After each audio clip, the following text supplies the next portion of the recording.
इसमें आपने पूरी मेहनत की, तो मुझे थोड़ा सा इसके बारे में बताइए, जो आपका ये पूरा स्ट्रगल था कोचिंग सेंटर को लेके, और क्या फीलिंग थी उस वक्त, इंपॉर्टेंट क्या है, मतलब वो कौन से एस्पेक्ट हैं जहाँ पे हमें फेस टू में फोकस करना चाहिए कि यार इसको पकड़ लो, बाकी चीज़ें इंपॉर्टेंट है बट कर लेंगे, बट ये मोस्ट इंपॉर्टेंट है, या कोई एस्पेक्ट ऐसे 3? तो आपकी जर्नी में भी कोई ऐसे दोस्त रहे हो जो आपको हमेशा आगे जाने के लिए प्रोत्साहित करते थे या फिर मोटिवेट करते थे?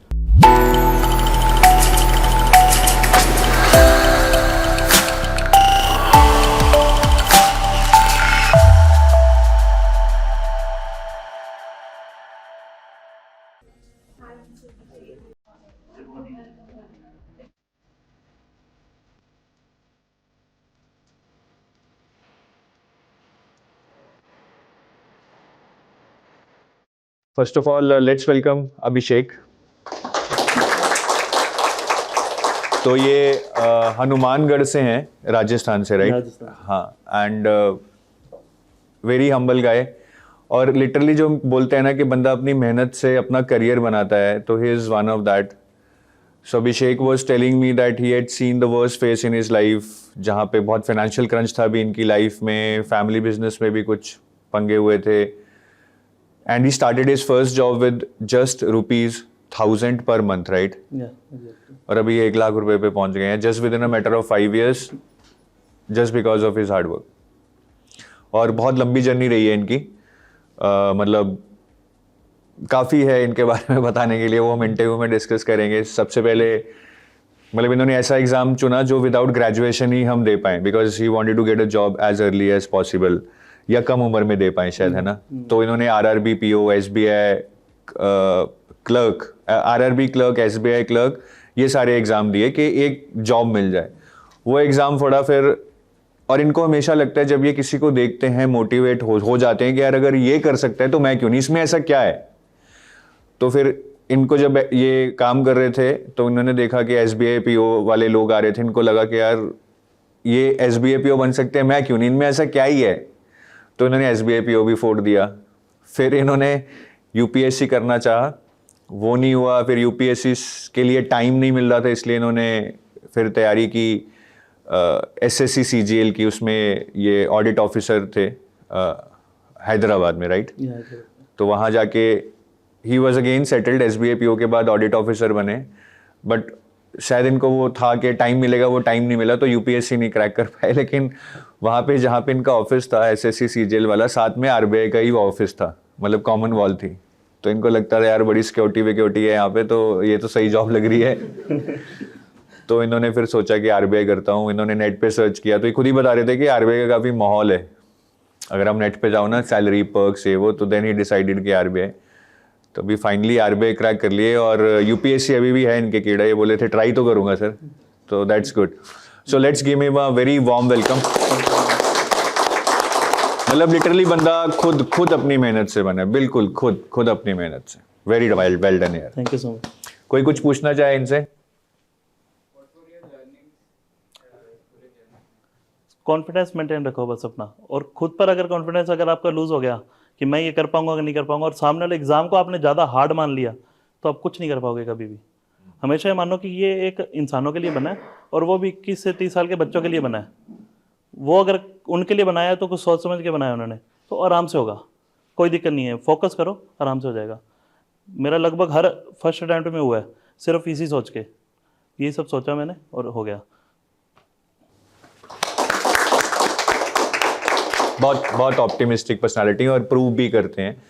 और काफ़ी लोग यूपीएससी के बाद दे आर लाइक के यार नहीं हो रहा है, बट ही इज़ लाइक के ठीक है, इसको चलाते रहेंगे, ये अलग ट्रेन है, एक्सप्रेस ट्रेन, एक अभी पैसेंजर या मालगाड़ी या और पकड़ते रहो साथ साथ में। सो वो करते करते अगर यूपीएससी नहीं भी हुआ, he has reach that stage, I think he would be satisfied.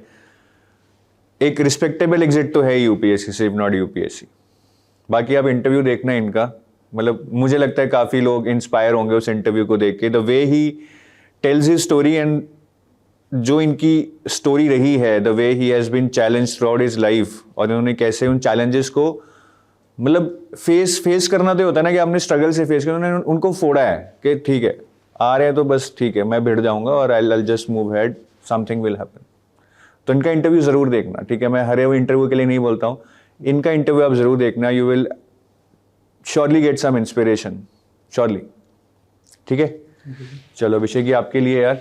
So this is our achievers batch which is only given to few who crack RBI, NABARD और SEBI।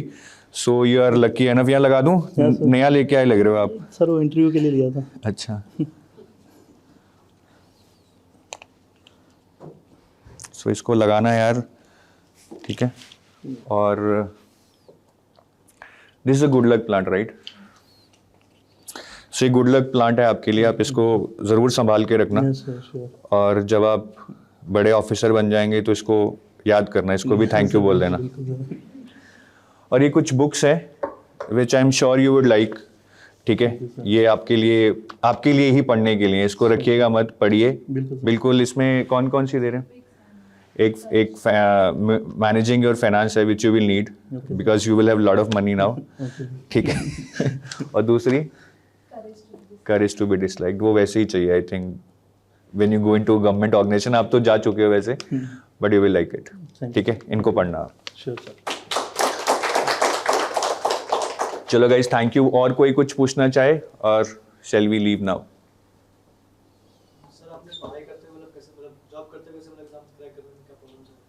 भाई जॉब करते हुए टाइम तो नहीं मिलता था, बट जैसे काम कर रहे हैं, ये सर बैठे हैं, ये मेरे सीनियर है बैठे हैं, मैं इधर बैठा हूँ, तो जैसे उनका चेहरा उधर होता है थोड़ा सा खोल लो क्योंकि अगर उनको पता लग गया ना सीनियर को, आपको मैं बता रहा हूँ, जॉब में जब भी जाओगे आप सेंट्रल गवर्नमेंट जॉब में, कोई नहीं चाहता कि मुझसे आगे बढ़े, कोई नहीं चाहेगा। ऊपर से जो सब बोलेंगे नहीं नहीं आप पढ़ाई करो आगे बढ़ो। जैसे उनको पता लगेगा, मेरा जब प्री मेंस तक निकल गया रहा, तब तक मेरा सीनियर कह रहा नहीं नहीं बहुत अच्छा है बहुत अच्छा है, इंटरव्यू आ जाएगा। जैसे ही इंटरव्यू का बिल्कुल पास में आ गया, इंटरव्यू पता लगा, इंटरव्यू निकल गया, मुझसे बात करनी बंद कर दी सीनियर ने इसका कैसे निकल गया? तो बच के धीरे धीरे छोटा छोटा टाइम निकालना पड़ेगा आपको। लंच थोड़ा फास्ट कर लो, फटाफट लंच किया अपना और पढ़ने बैठ गए। सुबह थोड़ा जल्दी उठ के पढ़ने बैठ गए, थोड़ा जिम नहीं गए, वेट बढ़ा लिया कोई दिक्कत नहीं है, बाद में कम हो जाएगा, पर पढ़ाई बाद में नहीं हो पाएगी। और जितना जल्दी अपने कर सकते हैं ना, उतना जल्दी कर लो, क्योंकि बाद में कोई पता नहीं वैकेंसी आएगी नहीं आएगी, पैटर्न बदल जाए, कुछ हो जाए, कुछ नहीं पता अपने को आगे का। जितना जल्दी अपने कर सकते हैं कर लो, तो फोकस रखना पड़ेगा। आज हम एक ऐसे टॉपर की कहानी सुनेंगे जो सिर्फ अपनी मेहनत से RBI ग्रेड बी ऑफिसर बने हैं। उनकी लाइफ में एक ऐसा पॉइंट था जब रात को वो 2-2 बजे उठकर भी क्वेश्चन सॉल्व करते थे और लोग उन्हें पागल भी समझते थे। घर का खर्चा चलाने के लिए सुबह 4 बजे उठकर दीवारों पर जाकर पैम्फलेट चिपकाते थे बिकॉज वो कोचिंग सेंटर चला रहे थे अपना। He started with his first job of just ₹1000 per month and today he has got a job which will give him ₹1 lakh, more than 1 lakh per month. और ये सब कुछ एक दिन में नहीं हुआ। It took years and years of perseverance for Abhishek to get all this. तो चलिए जानते हैं आज अभिषेक मित्तल की स्टोरी के बारे में। और जब आप इनको सुनेंगे आप महसूस करेंगे कि इस बंदे ने कितना स्ट्रगल किया है और सिर्फ अपने दम पे ये सब कुछ हासिल किया है। तो Abhishek, first of all a very warm welcome to you यार। It is indeed an honour to have you here because मतलब अभिषेक जैसे लोग जो दिल से बात करते हैं बहुत कम मिलेंगे। तो आप ध्यान से इनका इंटरव्यू सुनिएगा। You will not only get the strategy but you will also get the inspiration.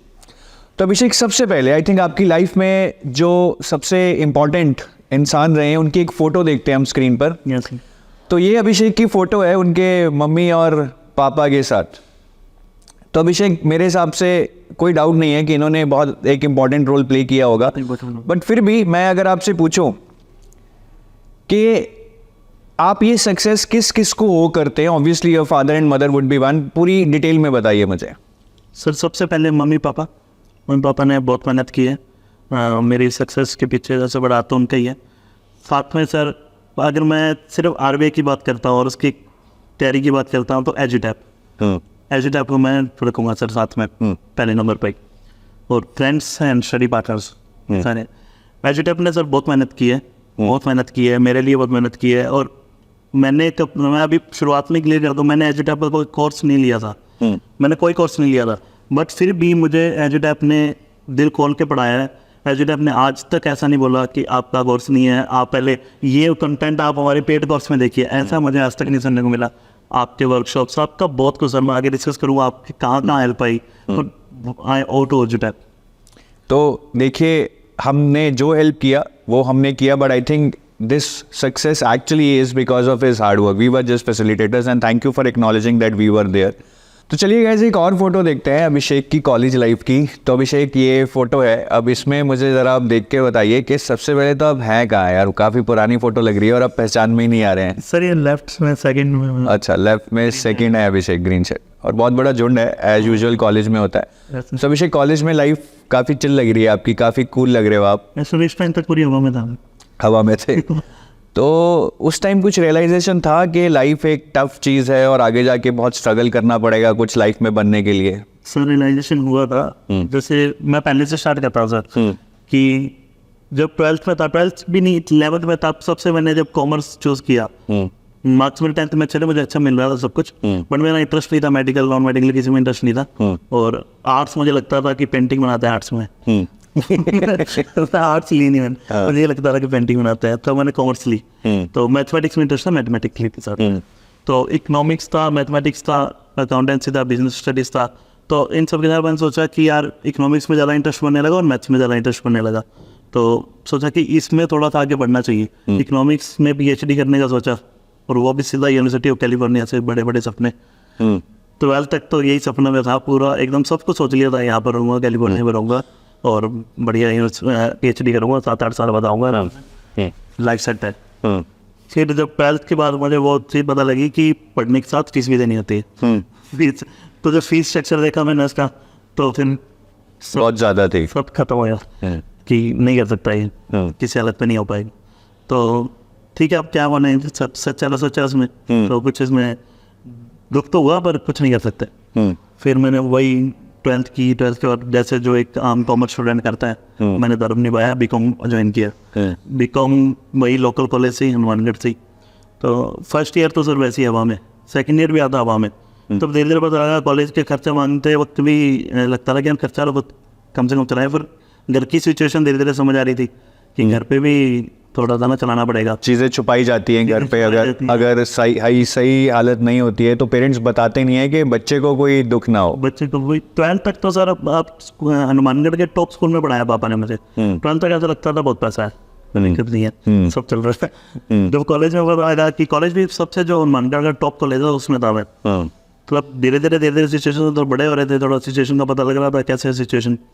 तो मैंने फिर जॉब ढूंढनी स्टार्ट की कि कैसे न कैसे, सरकारी तो मिलेगी नहीं इस टाइम तक, और आइडिया भी नहीं था सरकारी जॉब भी लगती है. ऐसा प्राइवेट जॉब करेंगे, अपने प्राइवेट ढूंढता हूँ. एक दोस्त से बात करी तो उसने रेफरेंस दी गई, तो अगर मान लो मैथ्स वगैरह कोचिंग वालों को बढ़ा दे, तो मुझे कोचिंग लगता है सिर्फ टीचर्स की कोचिंग होती है, जो टेट के वगैरह एग्जाम होते हैं सिर्फ उसकी कोचिंग होती है, मैं पढ़ा देंगे. तो मैं SSC की कोचिंग इंस्टीट्यूट था, उधर गया था मैं पढ़ाने. तो उधर मुझे पॉलिटी पढ़ाने का मिला था, पॉलिटी पढ़ाओ. तो 1000 रुपये पर मंथ मुझे ऑफर किया कि 3-4 घंटे हम शाम को आओ कॉलेज के बाद और 1000 रुपये पर मंथ देंगे. उधर कुछ बस 1000 रुपये पूरे महीने 4 घंटे पढ़ाने के, बस 1000 रुपये. बस 1000 रुपये. और ये ज़्यादा पुरानी बात नहीं है, आई थिंक अब 2016 की बात है. तब तो 1000 रुपये कम ही है देखा जाए. 1000 रुपये पर मंथ मिलते हैं सर. मुझे याद है सर.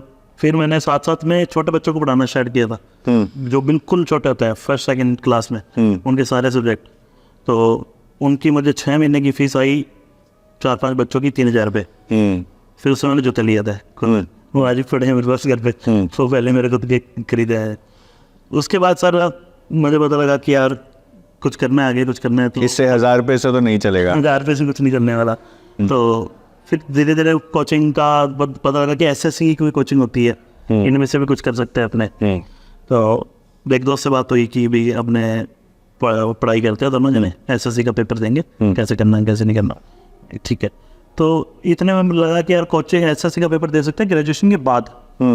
तब तक 1-1.5 साल था और 1000 रुपये पर मंथ से कुछ नहीं हो रहा था. 4-5 महीने हो चुके थे, कुछ नहीं बन रहा था. 1000 रुपये आई खत्म. और वो प्राइवेट वाले तो कहते हैं कि ये पढ़ो. तो इतने फिर मैंने खुद का कोचिंग इंस्टीट्यूट स्टार्ट किया 2016 में मैं BCom कर रहा था. BCom से 1 साल जो छोटे बच्चे थे उनको पढ़ाता था, BCom फर्स्ट ईयर वालों को. सेकंड ईयर में था, फर्स्ट ईयर वालों को पढ़ाता था. तो खुद का कोचिंग स्टार्ट किया, कॉमर्स कोचिंग सेंटर नाम से मैंने कोचिंग. उससे रिलेटेड कुछ फोटोज देखते हैं पहले, फिर उसके बारे में बात करेंगे. तो अभी आप अपनी स्क्रीन पे एक फोटोज देखेंगे. अभिषेक ये बताइए मुझे, ये आपके जो फोटोज में ये स्टूडेंट्स हैं जिनको आप पढ़ाते थे, ये BCom फर्स्ट ईयर के हैं? हाँ, BCom फर्स्ट ईयर के हैं, कुछ सेकंड ईयर के हैं, कुछ सेकंड ईयर के हैं. तो काफी सरदार भी मुझे दिख रहे हैं। उस एरिया में है क्या हनुमानगढ़ में? पंजाबी एरिया से था ना, पंजाबी एरिया, वो पंजाबी एरिया। ठीक है। तो ये इनके स्टूडेंट्स हैं, काफी अच्छे टीचर लग रहे हैं, आप अपने स्टूडेंट से घुलते मिलते लग रहे हैं। रिजल्ट 100% था सर मेरा। रिजल्ट 100% था। एक और फोटो देखते हैं अभिषेक, जो आपने मुझे बताया था, ये पेम्फलेट वाली फोटो लाइए जरा।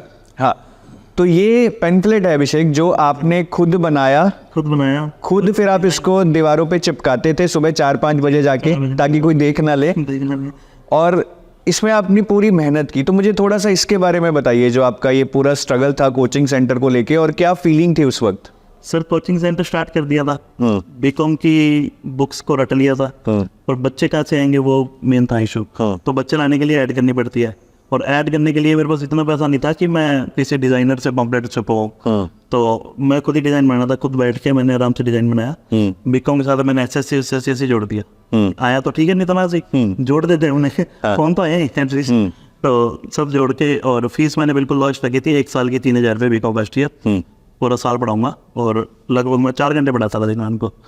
तो 1 साल के 3000 एक बच्चे के, और साथ में ये कोचिंग इंस्टीट्यूट जो आप चिपकाने हैं पम्पलेट, और वो कहता 3000 मैं लूँगा चिपकाने की, खैर मेरी साल की फीस जाएगी, मैं तो चला जाऊँगा। तो मैं खुद साइकिल पर निकलता, सारे पम्पलेट ले लिए, वो आटे की ग्लू बनाई और सारे शहर में चिपकाती है। ग्लू भी आटे की बना ली? आटे की ग्लू बनानी, वो बनती है ना, आटे को उबाल के ग्लू बन जाती है, सारे शहर में चिपका ली है। तो आए बच्चे सर काफ़ी, ये जो बच्चे में तो बैठे ये सब फ़ोन करके, ये मेरे कॉलेज में पढ़ते थे, और यही आगे। और आपने बताया कि फिर आप 1000 से तकरीबन 35-40 हज़ार पर साल का 3000 रुपये मैंने रखा था, और 12 बच्चे थे सर मेरे पास टोटल। 36,000 रुपये मेरे पास आए थे साल के, और सारे 12 के 12 पास थे। 36,000 प्लस 4-5 मिठाई के डब्बे, जो बच्चे 500 डब्बे लेके मिठाई के डब्बे में मिले, तो ये सब मेरे पास आ गया था। तो आप गाइस, मैं यहाँ से एक ही चीज़ मतलब बोलना चाहूँगा जो हमें सीखनी चाहिए, कि कोई काम छोटा नहीं होता है। मतलब देखो, इन्होंने 1000 रुपये पर महीने से जॉब शुरू की, जिसमें he used to teach 4 hours, which is like, I mean आप सोचिए कि आपको पूरा महीना 4 घंटे पढ़ाने के 1000 रुपये मिल रहे हैं 2016 में। कोई बहुत पुरानी, मैं 1980 की बात नहीं कर रहा, बट काम छोटा नहीं समझना चाहिए। उस 1000 रुपये से उन्होंने फिर अपना कोचिंग सेंटर शुरू किया, 35-40 हज़ार रुपये साल की कमाने शुरू किए, and you have seen that how he has now achieve so much big today. तो कोई भी काम छोटा नहीं है, और हर काम से हम कुछ ना कुछ सीखते हैं। स्ट्रगल हमें बहुत कुछ सिखाती है, तो हमें जस्ट उसको जप्फी डाल लेनी चाहिए जो भी हमारे आगे आता है। अभी एक और फोटो दिखाऊंगा अभिषेक, क्योंकि आपकी लाइफ में काफ़ी चीज़ें हुई हैं। ये फोटो देखते हैं, तो आपको इस फोटो को देख के पता लग रहा है फोटो कहाँ की है? सर ये यूनिवर्सिटी ऑफ, हाँ, ये यूनिवर्सिटी ऑफ कैलिफोर्निया की फोटो है अभिषेक। हाँ, तो ये आपका ड्रीम था जी सर, कि आपको यूनिवर्सिटी ऑफ कैलिफोर्निया जाके पढ़ना है, बट आपने बताया कि तब ड्रीम था, लेकिन ये नहीं पता था कि इसके पैसे भी देने होते हैं। हाँ। तो फिर ड्रीम एक दिन टूटा when you realise that I can not afford this, I can not go there, I can not have that luxury of studying in one of the biggest universities. तो जब ड्रीम टूटता है ना, जो हमारा एक कोमल दिल में एक ड्रीम होता है ना, जब हम एक बचपने वाला ड्रीम होता है कि ये बनना है, और हम सीरियस होते हैं, और फिर वो लगता है कि ये तो हो ही नहीं सकता है, तो एक अजीब सी फीलिंग आती है ना। मतलब पता लगता है कि दुनिया कितनी करूर है, कि लाइफ कितनी हार्ड है। तो उस टाइम आपके मन में क्या फीलिंग आई थी यार? मतलब एकदम पूरे सालों का ड्रीम एकदम it has gone into trash. Sir सब कुछ ऐसा लग रहा था कि अब आगे करूँगा क्या, आगे करने कुछ नहीं, क्योंकि मैंने कुछ सोचा ही नहीं था, सोचा ही सिर्फ ये था। तो लग रहा सब कुछ खत्म है, अब कुछ नहीं कर सकता, अब क्या ही करूँगा, कुछ नहीं कर सकता, बैठा रहा। अब घर वालों को मैं ज़्यादा नहीं बता सकता, क्या बताऊँगा मैं, क्योंकि फिर माहौल बनता है बांग तो मैं सोचता रहा कुछ नहीं आगे। फिर आपको मैंने बताया था कॉलेज ज्वाइन कर लिया मैंने, एक और दोस्तों के पीछे लग के, जो मेरे 12th में दोस्त थे ना, कहते तो हमारे कॉलेज चलेंगे अपने बढ़िया मौजे। फिर कॉलेज की जर्नी स्टार्ट, कॉलेज में जैसे गया तो दोस्तों के साथ बैठ के चिल हो गया मैं कि ये अपनी यूनिवर्सिटी ऑफ कैलिफोर्निया यही है बेस्ट है ये चिल मारो। ये भी तब तक ये नहीं पता था कि पैसे कमाने जरूरी हैं, वो सेकेंड ईयर में पता लगा, जैसे मैंने बताया आपको कोचिंग स्टार्ट की, फिर SSC का पता लगा। तो ये भी एक बहुत अच्छी क्वालिटी है कि अपना जब हम एडजस्ट करें तो खुशी से एडजस्ट करें। यूनिवर्सिटी ऑफ कैलिफोर्निया वहाँ नहीं तो यहीं समझ लो, एक ही बात। तो वो जब आपका ड्रीम टूटा, फिर सेकेंड ईयर में आपको रियलाइज़ हुआ कि लाइफ में कुछ तो करना ही पड़ेगा, कोई गवर्नमेंट जॉब वगैरह का आपको पता लगा, तो you started preparing for government exams, जिसमें RRB क्लर्क, SBI क्लर्क, आपने इनके बारे में प्रिपेयर करना शुरू किया। आपने मुझे एक इंस्टेंस बताया था कि जब आप तैयारी कर रहे थे तो एक दिन आपने मॉक दिया कि चलो यार आई हैव बीन प्रिपेयरिंग, जरा टेस्ट तो करें क्या आता है। हमें मॉक देने का काफ़ी शौक होता है ना, क्या पता अच्छे नंबर आ जाए। और उस मॉक में आपके नंबर आए सिर्फ 80 में से 12, 100 में से 12 या 80 में से 12, तो बहुत डीमोटिवेटिंग था आपके लिए। फिर आपने इधर उधर थोड़ी गाइडेंस ढूंढनी शुरू की, पता लगा कि कोई रिश्तेदार या दोस्त के यहाँ कोई तैयारी कर रहा है, तो आपने एक लड़की से बात की कि भाई मुझे आरआरबी क्लर्क का एग्ज़ाम देना है, मेरे नंबर नहीं आ रहे हैं मॉक में। तो उन्होंने थोड़ा सा आपको guidance the which was kind of, आपको लगा कि यार मतलब मुझे तो दुनिया कुछ समझ ही नहीं रही है। तो उसके बारे में थोड़ा बताइए क्या हुआ था। सर हुआ ये था, स्टार्टिंग में जब 16 के मैंने आपको बताया कोचिंग इंस्टीट्यूट हुआ, जब कोचिंग इंस्टीट्यूट के बाद मैंने एसएससी की तैयारी स्टार्ट की सबसे पहले कि एसएससी करेंगे, और एसएससी में अच्छी जॉब होती है, इंस्पेक्टर लेवल की। तो पड़ोसी में अपना कोई प्रिवेंटिव ऑफिसर लगा था एसएससी, तो वो बढ़िया वर्दी पहनता था, तो ये जो ये मुझे लग रहा है कि आईएएस से ऊपर है ये इस वक्त, बहुत बड़ी चीज़ है। पता नहीं आता था, ना घर वालों को पता, ना हमको पता, किसी को नहीं पता। तो एसएससी की तैयारी स्टार्ट की। एसएससी 1 साल पहले चलता है, मतलब लेट चल रहा था, सॉरी।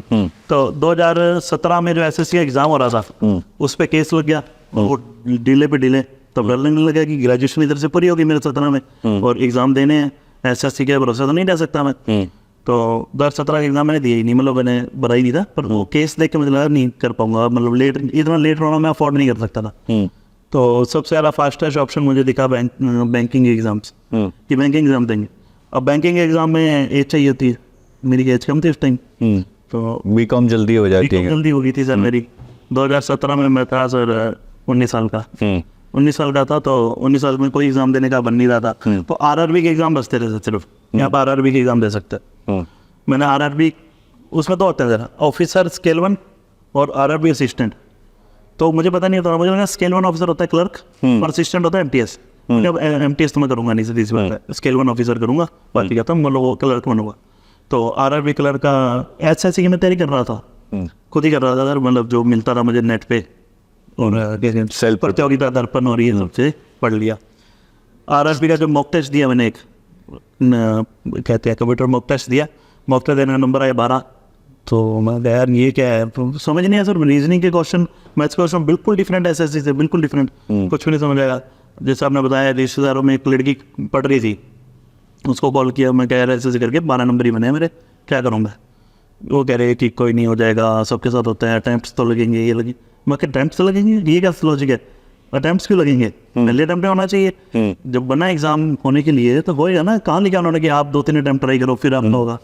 तो कह रहे अटैम्प्ट्स तो लगेंगे ऐसे। मैं कह ये तो काम बनेगा नहीं, ये मुझे या तो काम मांग रही है, दुनिया हल्के में ले रही है, हल्के में ले रही है, तो कुछ ना कुछ तो करना पड़ेगा। फिर मैंने एसएससी का पेपर किया स्टॉप, और मैं सोचा कि 1-2 महीने में आरआरबी की तैयारी करूँगा, बैंकिंग की तैयारी करूँगा, बैंकिंग क्लेवर्स की। और उस टाइम मैंने फिर सारा दिन बैठना, सारा दिन, सुबह उठ के 8-8:30 बजे उठ के बैठ गया, और रात को 9-10 बज रहे पता नहीं लग रहा। पूरे दिन क्वेश्चंस पे क्वेश्चन सॉल्व किए, क्वेश्चन सॉल्व किए। और तब अब मेरी मतलब 19 से 20 साल में एंटर कर चुका रहा, और 20 साल में एसबीआई क्लर्क का एग्जाम आ गया था, वो कर सकता था, मैं एलिजिबल हो गया था। तो मैंने उस साल 3 एग्जाम दिए थे sir, RRB PO, RRB clerk भी मैंने दे दिया था, और असिस्टेंट भी दिया था, स्केल 1 भी दिया था, और एसबीआई क्लर्क भी दिया था मैंने। 3 एग्जाम मैंने दिए थे, 3 एग्जाम मेरे क्लियर हुए थे फर्स्ट अटैम्प्ट में। और वही जो 80 नंबर मेरे 80 में से 12 मॉक टेस्ट में आ रहे थे, मेरे मेंस जो पेपर देने गया था मैं प्री का, आरआरबी पीओ और क्लर्क दोनों मेरे 80 आउट ऑफ 80 थे, दोनों में। वाओ। तो आरआरबी पीओ क्लर्क दोनों क्लियर मेरा। और आरआरबी पीओ में ये हुआ था, प्री हो गया, मेंस हो गया। मेंस के बाद मैं इंटरव्यू देने गया। इंटरव्यू जब हुआ था, इंटरव्यू होते होते सब कुछ सही चल रहा था, मुझे डर भी लग रहा था, पहला इंटरव्यू था मेरे लाइफ का। तो और एज भी कम थी, तो कुछ आइडिया नहीं था मुझे, तो कैसे होगा। तो वो इंटरव्यू सही चल रहा है। तो जब इंटरव्यू कहते हैं आपका इंटरव्यू ओवर है अभिषेक गौरव, मैं क्या ठीक है सर, थैंक यू।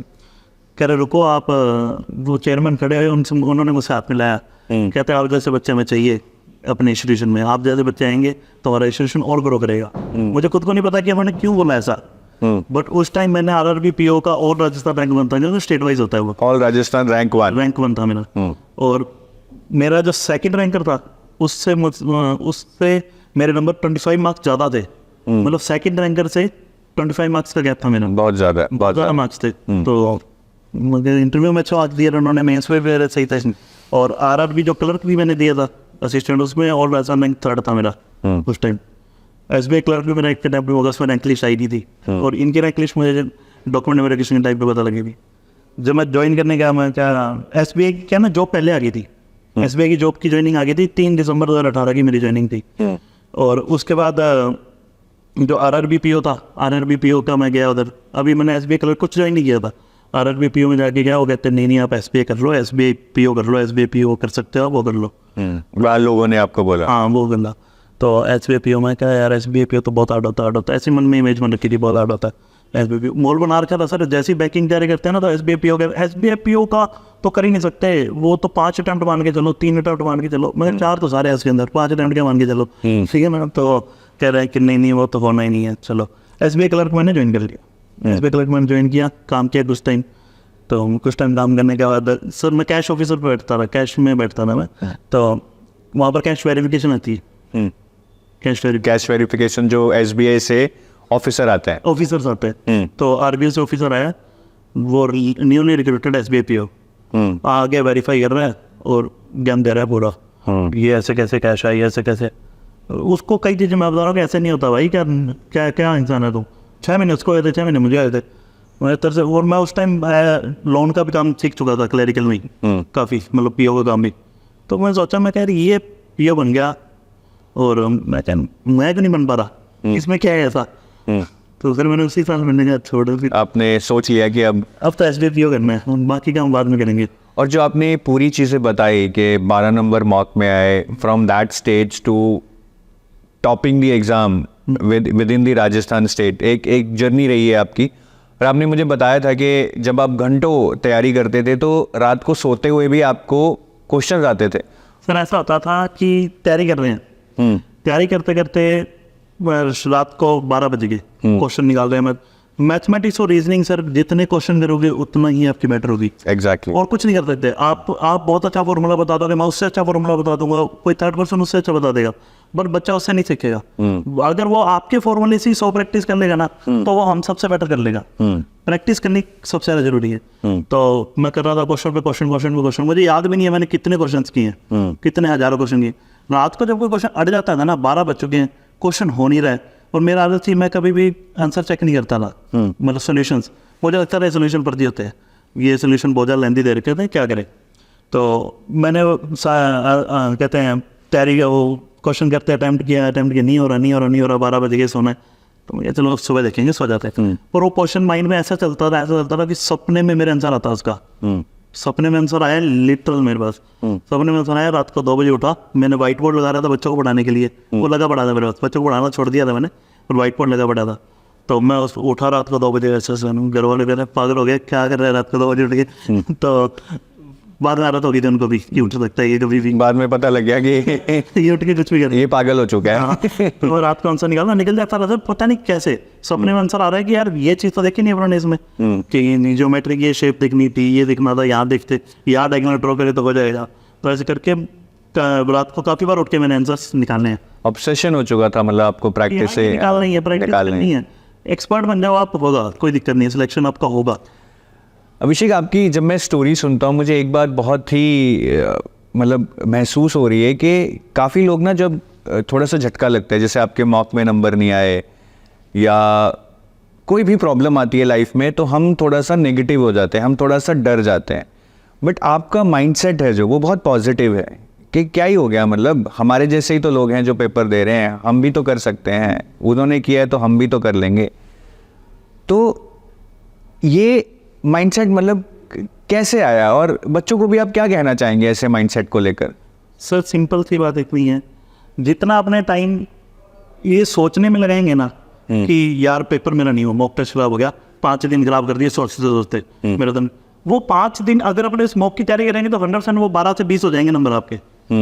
एग्जैक्टली। तो ये चीज़ हमेशा याद रखो, आपका जो चीज़ खराब हो गई ना सर, एक चीज़ मैं मानता हूँ, पेपर से पहले आप जो मॉक दे रहे हो, आप जो भी मॉक दे रहे हो पेपर से पहले, उसमें अगर आपके फुल बटा फुल नंबर आ रहे हैं ना, तो मॉक में आपने कुछ सीखा नहीं नया, वो मॉक आपका वेस्ट हो गया। आपको उतना आता था, अगर आपके नंबर कम आ रहे हैं, अगर 80 में से 40 नंबर आ रहे हैं, तो आपको नए 40 क्वेश्चन सीखने को मिले इस चीज़ को थोड़ा प्राउडली फील करना चाहिए, मतलब ये चीज़ देखनी चाहिए। और कई सब बार देखा सर मैंने पेपर में, मैं एग्ज़ाम देने जाता रहा, एग्ज़ाम देने में सर बहुत दिक्कत आती है, सेंटर होते हैं बहुत दूर दूर, और मैक्सिमम बच्चे फाइनेंशियली इतने अच्छे नहीं होते जो 20-25 हज़ार की जॉब पे एग्ज़ाम देने आए हैं इतनी दूर, तो पहले आ जाएंगे, इतनी दूर चले जाएंगे, कुछ नहीं आगे खाने का कुछ नहीं है, ये नहीं है। बच्चे वहाँ पर बात कर रहे हैं बैठ के कि यार इस दुकान से खाया था, अपने अगली बार जब एग्ज़ाम देने आएंगे ना तो इस दुकान से नहीं आएंगे, अगले साल जब आएंगे। क्या सर, जब आप एग्ज़ाम देने आए हो आपको इतना बिलीव नहीं है खुद पे कि आप इस बार पास ही कर लोगे, तो आप कैसे पास होगे? आप ऑलरेडी अगले साल के बारे में सोच रहे हैं। सोच चुके हो कि यार मैं अगली बार आऊँगा तो ये करूँगा, अगली बार इस साधन से नहीं आऊँगा, अगली बार ट्रेन से नहीं आऊँगा, अगली बार बस से आऊँगा, मैंने देखा है बस अच्छी चलती है। तो मैं हमेशा सोच के आता था कि कोई बात नहीं, आज ऑटो वाला जब 100 ले रहा है, लास्ट टाइम 100 ले रहा है, इसके बाद मैं नहीं देने वाला इसको, इसका कभी बीकानेर नहीं होगा, इसका कभी बठिंडा नहीं होगा एग्जाम देने, ऐसे कभी नहीं जाऊँगा। ये सोच के चलता ना हमेशा कि अगली बार जब भी मैं आऊँगा इधर तो कार पे आऊँगा, बात खत्म, अगली बार जब आऊँगा तो इस पे आऊँगा, ये सोच के चलता। थॉट प्रोसेस देख रहे हैं आप गाइस, मतलब at the end of the day आपका कॉन्फिडेंस, आपका थॉट प्रोसेस वही सारी चीज़ें डिफाइन करेगा। बट आपको कभी ऐसा नहीं लगता था यार लाखों लोग पेपर दे रहे हैं, कोई भी एग्ज़ाम हो, मतलब बैंकिंग में तो 20-20 लाख लोग पेपर देते हैं, सीटें बहुत लिमिटेड है, कि मेरा अगर ना हुआ तो? सर आप एक सिंपल चीज़ बताना, आपने अपने इंस्टीट्यूशन में कोई रिक्रूटमेंट करनी है, आपने एक ही पोस्ट है, सिर्फ एक पोस्ट, आपने एक 100 नंबर का पेपर बनाया, 100 बच्चे पेपर देने हैं, 100/100 आए हैं बच्चे के, उसको रखोगे ना आप? श्योर है? जो मतलब 100/100 लेके आएगा उसको श्योर है? मैं 2 भी रख लूँगा अगर 2 100/100 लेके आए। 100/100 आए हैं उसके, तो आपको चुनना पड़ेगा कि मैं क्या करूँ, इस बंदे के नंबर पूरे हैं। तो मेरे माइंड में हमेशा ही चलता रहा कि मैं जो पेपर देने जा रहा हूँ ना, चाहे वो 100 मार्क्स का, 80 का है, चाहे 200 का है, मुझे पूरे लेके आने हैं। आते कितने तो बात की बात है, मुझे पूरे लेके आने हैं, 100% मार्क्स लेके आने हैं। और जब मेरे 100% मार्क्स होंगे तो कोई नहीं रोक सकता मेरे को, कोई आ जाए कि वो मुझे मेरी एक सीट तो वैसे मिल ही जाएगी। मुझे एक सीट भी होगी ही चाहिए मुझे, 100 से क्या मतलब, चाहे 5 पोस्ट आई हो, चाहे 1 पोस्ट आई हो, वो मुझे मिल जाएगी अपनी। तो अभिषेक, आपने बोला कि आप SBI जब आप क्लर्क के जॉब में काम कर रहे थे तो आपने देखा कि ऑफिसर्स आते हैं, प्रोबेशनरी PO ऑफिसर्स, और आपने एस्पायर किया कि मैं इनका जैसा बन सकता हूँ, और फिर आपने SBI PO की तैयारी शुरू कर दी, और वो भी काफ़ी कोइंसिडेंटली आपका एग्ज़ाम क्रैक हो गया, मतलब इतना कोई तैयारी नहीं की थी आपकी, उसके बारे में थोड़ा ब्रीफ में बताएंगे? सर ऐसा हुआ था कि SBI PO का प्री तो मेरा सीखने का, क्योंकि मैंने मैथ्स रीजनिंग की तैयारी पहले कर चुका था, इंग्लिश भी ठीक ठाक मैं पढ़ लेता था, तो प्री का तो श्योर था हो जाएगा, प्री तो हो गया। जो मेंस का एग्जाम देने जब मैं जा रहा था तो बच्चे मुझे, जो साथ वाले एम्प्लॉइज थे, अरे नहीं मत जा SBI PO बहुत बेकार जॉब है, ये क्यों क्या करेगा मेरे से। तो मैं कहा यार सही बात बोल रहे हैं, अपने जो SSC की तैयारी जो होल्ड पे डाली थी ना वो करते हैं, SBI PO छोड़ो। तो मैंने वो तैयारी स्टार्ट कर दी, SBI PO की पढ़ाई नहीं मैं बिल्कुल ही नहीं पढ़ा। अब घर वालों को पता था पेपर देने जा रहा है ये, मतलब पेपर भरा हुआ है, तो घर वालों ने बोला जा जा जा तो पेपर देने जा फटाफट। तो मैं SBI PO पेपर देने पहुँच तो गया, मैंने बिल्कुल ही नहीं पढ़ा था, मुझे ये तक नहीं पता था कि पैटर्न क्या है पेपर का, कि कितने क्वेश्चन कौन से आएंगे। मैं वापस साथ वाले से पूछ रहा हूँ, भाई बता दे कौन सा पैटर्न है, कैसे है, अच्छे से। कहता है कि वो सोच रहे हैं नहीं तो मुझे ले रहे हैं हम, तो वो इतना कितना टाइम हो गया हमें तैयारी करते हुए, कोई बात नहीं तो बता दे, बस बात कर। इसमें सर ऐसा था कि GK में तो मैं ज़्यादा स्कोर नहीं कर पाया था, बट मैथ्स इंग्लिश रीजनिंग की मेरी तैयारी थी, डिस्क्रिप्टिव भी मैंने कर दिया था उसमें फटाफट। पेपर देते वक्त कभी ऐसा नहीं होता था कि यार मैं इसको छोड़ दूँ, पेपर देते देते फटाफट करके नहीं करा यार, क्या ही तो पूछना था उन्होंने, फटाफट करके मैंने छोड़ दिया। मेंस भी क्लियर हो गया, मेंस का रिजल्ट मेंस भी क्लियर, तो इंटरव्यू की डेट आ गई, इंटरव्यू की डेट आई, इंटरव्यू होने में 5 दिन बाकी थे जब, तो अब पापा का एक्सीडेंट हो गया, पापा का पैर टूट गया और ऑपरेशन हुआ था SR में। वहाँ बैठा हूँ, इंटरव्यू था सर जैसे 2 दिन बाद, और आज ऑपरेशन है। तो मैं तैयारी तो की नहीं थी, बिल्कुल नहीं की थी, ऑफिस में काम कर रहा था और एकदम से यहाँ भागा था। तो मैंने बोला मैं तो ही जाऊँगा, घर वालों ने फोर्स करके मुझे, पापा ने कहा कि नहीं जा, मम्मी ने कहा जा, हम संभाल लेंगे सब, तो जा कोई दिक्कत नहीं है। तो फोर्स करके भेजा, 3-4 दिन से सोया नहीं पाया मैं, डेस्टिनेशन सो रहे थे, बुरा हाल था। मैं गया घर पे, चंडीगढ़ इंटरव्यू था मेरा, चंडीगढ़ आ गया मैं उस दिन ही सुबह, और मुझे ये जाके पता लगा कि GD अलग होता है, GE अलग होता है, इंटरव्यू अलग होता है। मुझे लगा था इंटरव्यू होता सारा, तो मैंने जाके बच्चों को पूछा, मैं क्या क्या होता है सारा ये GD GE इंटरव्यू, मैं टाइम पास करने आया, मुझे बता रहे बस। कहते हैं कि GD में ऐसे डिस्कशन करेंगे बैठ के, ग्रुप एक्सरसाइज में एक अपने को काम देंगे करने को, ऐसे दिनों में ठीक है देख लेंगे कोई नहीं। तो वो स्टार्ट हो गया, सब कुछ स्टार्ट हो गया। कुछ सबसे ज़्यादा फायदा मुझे इसी का मिला, मेरा टेंशन नहीं थी बिल्कुल माइंड पे, मेरे पास हुआ नहीं, मुझे तो हुआ ना हुआ ऐसे दे रहा, मुझे ज्वाइन नहीं करना, मैं तो SSC करूँगा। तो मैंने GD दिया, GE दिया, पर्सनल इंटरव्यू मेरा वो से ही हुआ। सबका चला था 10-15 मिनट, मेरा चला आधा घंटा बातें की मैंने सर के साथ। काफ़ी अच्छा पैनल था, काफ़ी बढ़िया बातें हो रही थी मेरी। तो GK के 1-2 क्वेश्चन पूछा, वही GK के मुझे पता नहीं था, पढ़ी नहीं थी सर। तो मैं क्या सर ये तो नहीं पता। उस टाइम जब रिजल्ट आया पास, SVPO क्लियर, तो यार ये हो क्या रहा है, जो सही है यार, SVPO भी क्लियर हो गया, ऐसा क्या बना रखा इन्होंने। बोल फर्स्ट अटेम्प्ट था मेरा, फर्स्ट अटेम्प्ट में क्लियर वो भी। फिर SVPO ज्वाइन कर लिया सर। SVPO में जाके अच्छा तो लगा कि हाँ क्या ये जब ये कर सकते हैं मैं क्यों नहीं कर सकता। प्रमोशन होगी एक तरह से। प्रमोशन होगी सर, उसी बैंक में प्रमोशन हो गया। फिर SVPO के इंटरनल सर हमारे एग्जाम्स होते रहते हैं, वो भी अच्छा जा रहा था, मेरा प्रमोशन उसमें भी ड्यू था। उससे पहले मेरा SSC की तैयारी आपको मैंने बताई शुरू कर चुका था RW की। अब मेरे को कर रहा था शुरुआत से UPSC। कैलिफोर्निया नहीं जाना तो यहाँ पर टॉप बनना है, IAS होता है सर। तो UPSC करना था, पर UPSC करने के लिए सर टाइम चाहिए। और मैं इतना टाइम डिवोट नहीं दे सकता था, तो कर ही नहीं सकता, डिवोट कर ही नहीं सकता था। तो या तो बहुत करोड़पति इंसान होता मैं, या बिल्कुल ही नीचे होता कि कोई दिक्कत नहीं है, मिडल में अटका हुआ था मैं, तो मैं छोड़ भी नहीं सकता था कुछ। तो स्टेप बाय स्टेप जा रहा था। तो SVPO में जब मैंने 1-1.5 साल काम किया तो पता लगा टाइम नहीं मिल रहा इधर पढ़ने का बिल्कुल भी। 8-9 बज रहे हैं और ऐसे तो UPSC ना हो पाएगा, और ये लाइफ टाइम चलने वाला है। SSC का एग्ज़ाम का तब तक रिजल्ट आ गया था, 2018 का पेपर दिया था मैंने, तब तक रिजल्ट आया 2021 में, फाइनल रिजल्ट आया था अप्रैल में। WO पोस्ट मिल गई थी मुझे, WO पोस्ट मिली, और फर्स्ट राउंड में हो गया था क्लियर। तो मैं कह रहा WO पोस्ट मिल गई। तो तब तक क्या हुआ था कि SVPO की सैलरी भी अच्छी थी, SVPO की सैलरी अच्छी है आज भी, और UPSC का एम भी मेरे दिमाग पे पूरा घर कर चुका था। तो मैं WO बहुत छोटी लगने लगी थी कि क्या यार ये ज्वाइन करूँगा क्या। तो मेरा एक फ्रेंड और था, हम दोनों SBI में से, तो हम दोनों का WO हुआ था। तो उन्होंने सोचा कि यार we will treat WO as launching pad, will go there and we will see the situation, we will spare time for study only for UPSC। तो हमने UPSC की तैयारी करने सोच के चले गए। रिस्क थी सर लाइफ में, सैलरी कम पे जा रहे हो आप, और प्रमोशंस नहीं है WO में, दूर जा रहे हो, ट्रैवलिंग जॉब है, जो हाँ ट्रैवलिंग जॉब है। एज जॉब बुरी नहीं कहते अपने, जॉब बहुत अच्छी है, सेंट्रल गवर्नमेंट की गेस्टेड ऑफिसर आप, रिस्पेक्ट बहुत है, सब कुछ अच्छा है। सैलरी इसमें है SBI में ज़्यादा, इसमें 1 लाख है, उसमें ज़्यादा थी SVPO में, तो वो इतना ज़्यादा भी नहीं था। पर जिसने आगे UPSC करना है उसके लिए शायद थोड़ा सा मुश्किल होता। तो मुझे ये सब चीज़ें नहीं पता थी, मैंने आँख बंद करके ज्वाइन कर लिया WO। फिर जब ट्रैवलिंग टूरिंग लगने लगी तो कि अब क्या करें। अब सारा दिन हम टूर पे बैठे हैं, ऑडिट कर रहे हैं। अब ऑडिट सर मैं लापरवाही तो कर नहीं सकता ऑडिट में, क्योंकि सारा गवर्नमेंट का काम है। थोड़ा सा मेरी लापरवाही कितना ज़्यादा इम्प्लीकेशन करेगी वो सोच भी नहीं सकते। तो सारा दिन ऑडिट में निकल जाता और बाहर के शहर में निकल जाता, खाने के इंतजाम में निकल जाता बाहर के शहर में, क्योंकि एक जगह आप बैठे हो तब तो आप डेली का इंतजाम करके रखोगे खाने का, और बाहर के शहर में आपको डेली नया करना है इंतजाम। तो सारा टाइम अब हो रहा था दिमाग ख़राब कि अब क्या करें, अगर इसमें फंस गया तो क्या होगा, अगर मैं इसी में जॉब में रह गया तो। अब मेरे लिए वो फंसना था, बाकियों के लिए फंसना नहीं हो सकता वो। मेरे लिए इसलिए बता था कि मुझे UPSC करना था, और मैं आया ही सिर्फ UPSC करने था, मेरा कोई एम थोड़ी था शुरुआत से WO बनने का। मैंने SSC दूसरी बार भी दिया था 2019, वो भी मेरा क्लियर हुआ और WO मिल गया उसमें मुझे वापस वापस WO बनेगा, चलो कोई नहीं। तो फिर जहाँ पर मेरा ऑफिस था ना हैदराबाद में, हैदराबाद के साथ चिपकती हुई दीवार थी RBI। तो मैं यार RBI का सर ऑफिस महल बना रखा है सर उन्होंने, बिल्कुल एकदम महल है, हैदराबाद वाला बिल्कुल व्हाइट हाउस लगता है वो। इतनी टाइट सिक्योरिटी, और शूटर्स खड़े हैं, और उसी तरह ट्रेसपासर्स विल बी प्रोसिक्यूटेड। यहाँ मुझे तो यहाँ पर है, यह माहौल है, ये माहौल आता है हमारे ऑफिस में सर। हाई माहौल उस लेवल का नहीं है। तो मैं छत पे खड़ा देखता रहा RBI के ऑफिस को कि अच्छा है भाई, ऑफिस तो अच्छा है, ठीक है। नेट पे जाके सर्च किया, जब सैलरी सोलरी भी काफ़ी अच्छी थी, प्रमोशंस भी अच्छे थे, और मॉल पूरा ऐसे RBI का अद मॉल बना रखा है कि यार RBI है तो पता नहीं क्या ही है। तो वो सिलेबस वगैरह चेक किया।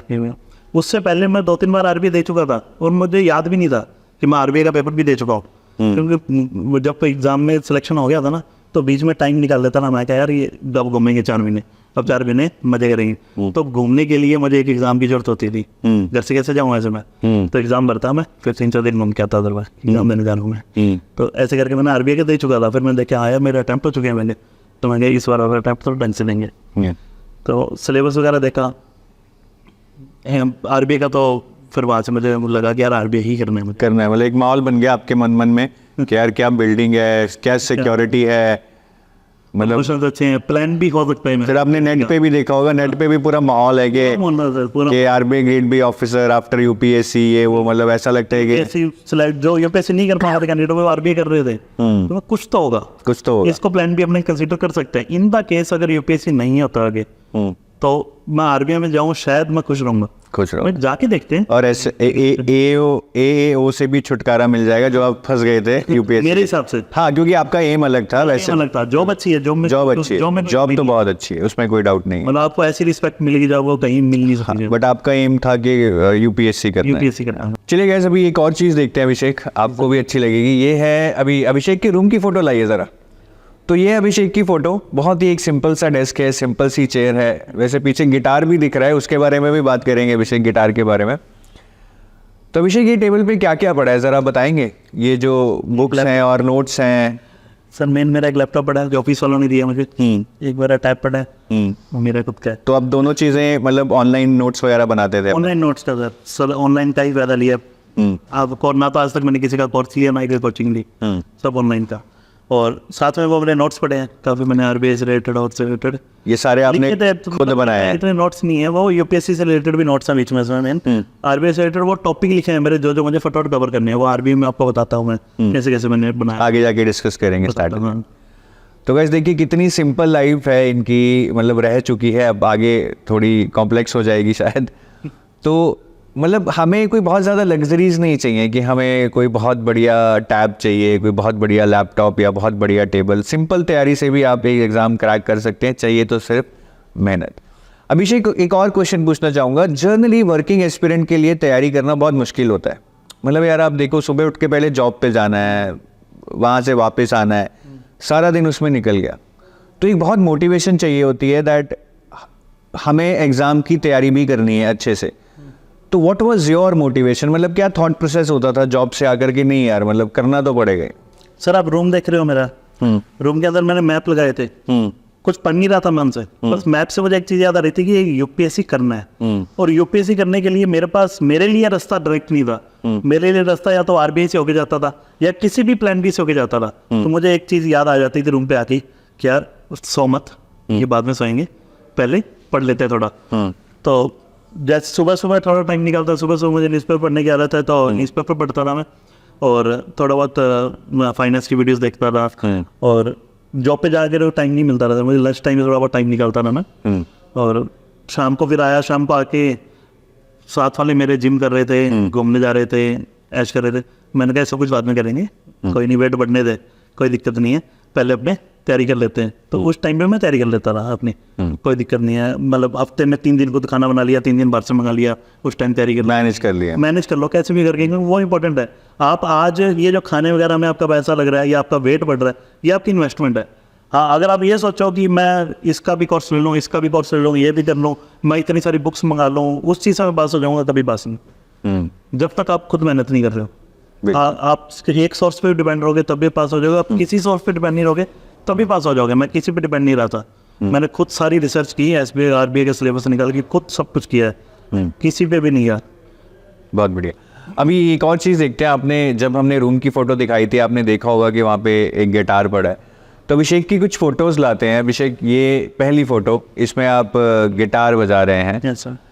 और अभी एक और फोटो देखते हैं, इसमें अभिषेक स्नूकर है, बिलियर्ड्स क्या बोलते हैं आप लोग इसको? सर कुछ तो था सर, बॉल वाला स्नूकर बोल रहे थे। अभिषेक एंटरटेनमेंट के लिए अपना, अभिषेक ने एंटरटेनमेंट के लिए खेला, ये स्नूकर भी खेलते हैं थोड़ा बहुत, और ये बॉलिंग आप बहुत अच्छी करते हैं, ज़रा वीडियो लाइए वो वाली। हाँ, तो अभिषेक ये परफेक्ट स्कोर कैसे, मतलब आपने काफ़ी की है बॉलिंग? सर शुरुआत से आ जाता था सर, मतलब उसमें मिलते हैं अपने 10 चांस, 10 में से 3-4 तो मैं परफेक्ट कर ही लेता था। वीडियो 10 का 10 का बनाता था। अच्छा, वीडियो सिर्फ 10 के 10 का बनाते थे, तो आपने हमारे साथ सिर्फ वही शेयर किया। तो अब देखिए इस वीडियो में अभिषेक ने बिल्कुल एक परफेक्ट स्कोर मारा है। तो पर मेरा क्वेश्चन ये है कि अभिषेक, मतलब आपने पढ़ाई भी की है, काफ़ी एग्जाम भी क्रैक किए हैं, आप गिटार, स्नूकर, बॉलिंग सब में इंटरेस्ट भी रखते हैं, तो क्या ये चीज़ें कहीं ना कहीं हमें फ़ायदा देती हैं? Does it help us as a stress buster या overall development of ours? Sir खुद को आप रोक के चलोगे ना, आपका मन कर रहा है गिटार बजाने का और आप रोक के चल रहे हो, तो आपका पूरा फोकस पढ़ाई पे हो नहीं पाएगा। आप वो 1 घंटा गिटार बजा लो, उसके बाद जो आप 1 घंटा पढ़ोगे ना, वो आपकी 2 घंटे से ऊपर की पढ़ाई मानी जाएगी। इसलिए जो मेरा मन करता था कि हाँ ये कर लूँ मैं एक बार, तो मैं प्लान कर लेता था कि हाँ चलो स्नूकर खेलने जाना है, तो आज इस हफ्ते मैं सैटरडे को 3 घंटे बाहर की निकालूंगा, तो आराम से पढ़ूंगा, कोई दिक्कत नहीं है, आके पढ़ लूंगा या नहीं भी पढ़ूंगा उस रात, कोई दिक्कत नहीं है, अगले दिन पढ़ाई अच्छी। तो एक सेटिस्फेक्शन रहता था कि हाँ मैं कुछ मिस नहीं कर रहा, फोकस नहीं होता रहा मुझे, तो एक अच्छा रहता था। तो ये जरूरी है, आप कभी भी खुद को रेस्ट्रिक्ट मत करो। मैंने कई से सुना है सर, हो सकता है सबकी स्ट्रैटेजी अलग अलग होती है, बट मेरी नहीं होती थी सोशल मीडिया से कट ऑफ हो जाना। क्यों कट ऑफ हो जाना भाई? मैं वो रील देखता हूँ दबा के, फुल रील देखता हूँ, क्यों सर? एंटरटेनमेंट मिलता है अपने को, दिमाग फ्रेश होता है, अपने माइंड में ऑक्सीटोक्सिन रिलीज होता है सर, एक अच्छा फील होता है जब आप ये सब चीज़ देखते हो, मन को रोकते नहीं हो। जब थोड़ी देर आप खुद रील देखोगे ना, तो आपको पता लग जाएगा यार इसमें कुछ नहीं है, पढ़ लेते थोड़ी देर, पढ़ लेते हैं। फिर पढ़ते वक्त आपका फोकस है, आपको ये नहीं लगेगा कि यार मैंने रील नहीं देखी और क्या पता उसके अंदर क्या है, जब आप कर चुके हो वो चीज़। बिल्कुल, मतलब रिफ्रेशमेंट जरूरी है और अपने आप को बांध के नहीं रखना चाहिए। कोई दिक्कत नहीं, सारी चीजें हो सकती हैं, दिन में बहुत ज्यादा टाइम होता है, बहुत टाइम होता है। अगर आप सही तरीके से मैनेज करोगे, आराम से सब मैनेज होगा, कोई दिक्कत नहीं आएगी। और अभिषेक, हर एक की जर्नी में ना कोई बंदा होता है जो उसको पीछे से मोटिवेट करता है या हैंड होल्ड करता है या एक फ़र्ज़ ही निभाता है अपना, ये समझ लो, हमें लगता है कि हमारे साथ है। तो आपकी जर्नी में भी कोई ऐसे दोस्त रहे हो जो आपको हमेशा आगे जाने के लिए प्रोत्साहित करते थे या फिर मोटिवेट करते थे? सर माँ बाप तो रही हैं, और साथ में आपने कॉलेज की फोटो देखी नहीं सर? कॉलेज की फोटो एक बार दोबारा लाइए जरा कॉलेज वाली फोटो। हाँ जी, तो ये आ गई फोटो। हाँ जी, इसमें राइट साइड में जो खड़े हैं ना चश्मे वाले, रेड में, हाँ जी, ये है सर मेरे सर हैं, ये कॉलेज में पढ़ाते थे हमें। पर ये तो आपके कॉलेज मेट है? 1 साल बड़े थे बस, 1 साल बड़े थे। अच्छा, तो अमन सर है इनका नाम। तो इनकी वजह से ही आज मैं आऊँ, ये मानता हूँ। Thank you Aman sir. इन्होंने इतना मुझे सपोर्ट किया, इतना सपोर्ट किया है, ये खुद भी 3-4 बार SSC निकाल चुके हैं, और इन्होंने मुझे सब कुछ पढ़ाया, इन्होंने मुझे मोटिवेट किया कि नहीं ये करना है, सारा दिन पढ़ाना, सब कुछ मतलब खुद का छोड़ के मुझे पढ़ाते रहे कि नहीं तो पढ़ ले, कोई दिक्कत नहीं। और ऐसा भी नहीं पैसा ले रहे हैं, दोस्त है मेरे, तो दोस्त इसी चीज़ से दोस्ती बन गई थी। दोस्त भी हैं, गुरु भी हैं। तो आज मैं गुरुजी कह के बुलाता हूँ इनको, गुरुजी ही है ये, कभी भी ऐसा नहीं बोला और अमन क्या, ऐसा इतना मेरा हिम्मत नहीं है। और दोस्त अच्छे, मेरे सबसे अच्छे दोस्त है ये। और एक मेरे एक और फोटो है सर, एक और फोटो लाइए सर, जो शुभम के साथ इनकी फोटो दिखाइए जरा। तो ये भी आपके फ्रेंड है शुभम? हाँ, ये पिछले साल के फोटो लोनावला गया था मैं घूमने, लोनावला गए थे, तो शुभम आया था उस टाइम। ये मेरे साथ रहता है हमेशा, मैं जो भी करूँ, कुछ भी करो, ये मुझे मोटिवेट कर ही देगा। नहीं तुमने सही किया, तो दुनिया पागल है, छोड़ दो दुनिया, मैं चाहे गलत काम कर रहा हूँ, मैं कुछ भी कर रहा हूँ, मुझे पता है क्या मैंने गलत किया, ठीक है ना, पर वो नहीं यार तू दुनिया पागल है, तू सही है, बात खत्म। और मान लो मैंने इसको बोला यार लड़ाई होगी मेरी, कुछ नहीं पूछेगा किससे हुई, वो भी नहीं पूछेगा, चाहे उसके किसी दोस्त से हुई हो, लड़ लेगा उससे जाके, क्या बोला तुमने बता। तो ये 2 दोस्त हैं मेरे साथ में, हमेशा मेरे साथ है, इन्होंने मुझे हमेशा मोटिवेट किया है। एक और फोटो है सर स्टडी पार्टनर के साथ मेरी, एक और फोटो दिखाइए इनकी।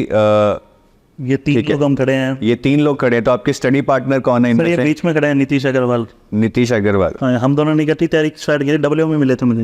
ये AA में मिले थे, और आप लोग किस RBI की तैयारी करते हैं? तैयारी हमने इकट्ठी की थी, और ये मतलब हम दोनों के बीच में ऐसा कभी नहीं होता था कि हम कंपटीशन में, हम दोनों ऐसा होता था कि दोनों पास होंगे, नहीं होता तो एक भी पास हो जाए कोई दिक्कत नहीं है। हम दोनों खुद, जो भी मैं पढ़ता वो इसको बताता, जो भी ये पढ़ता मुझे बताता, हम दोनों आपस में कांटेक्ट में रहते हैं हमेशा।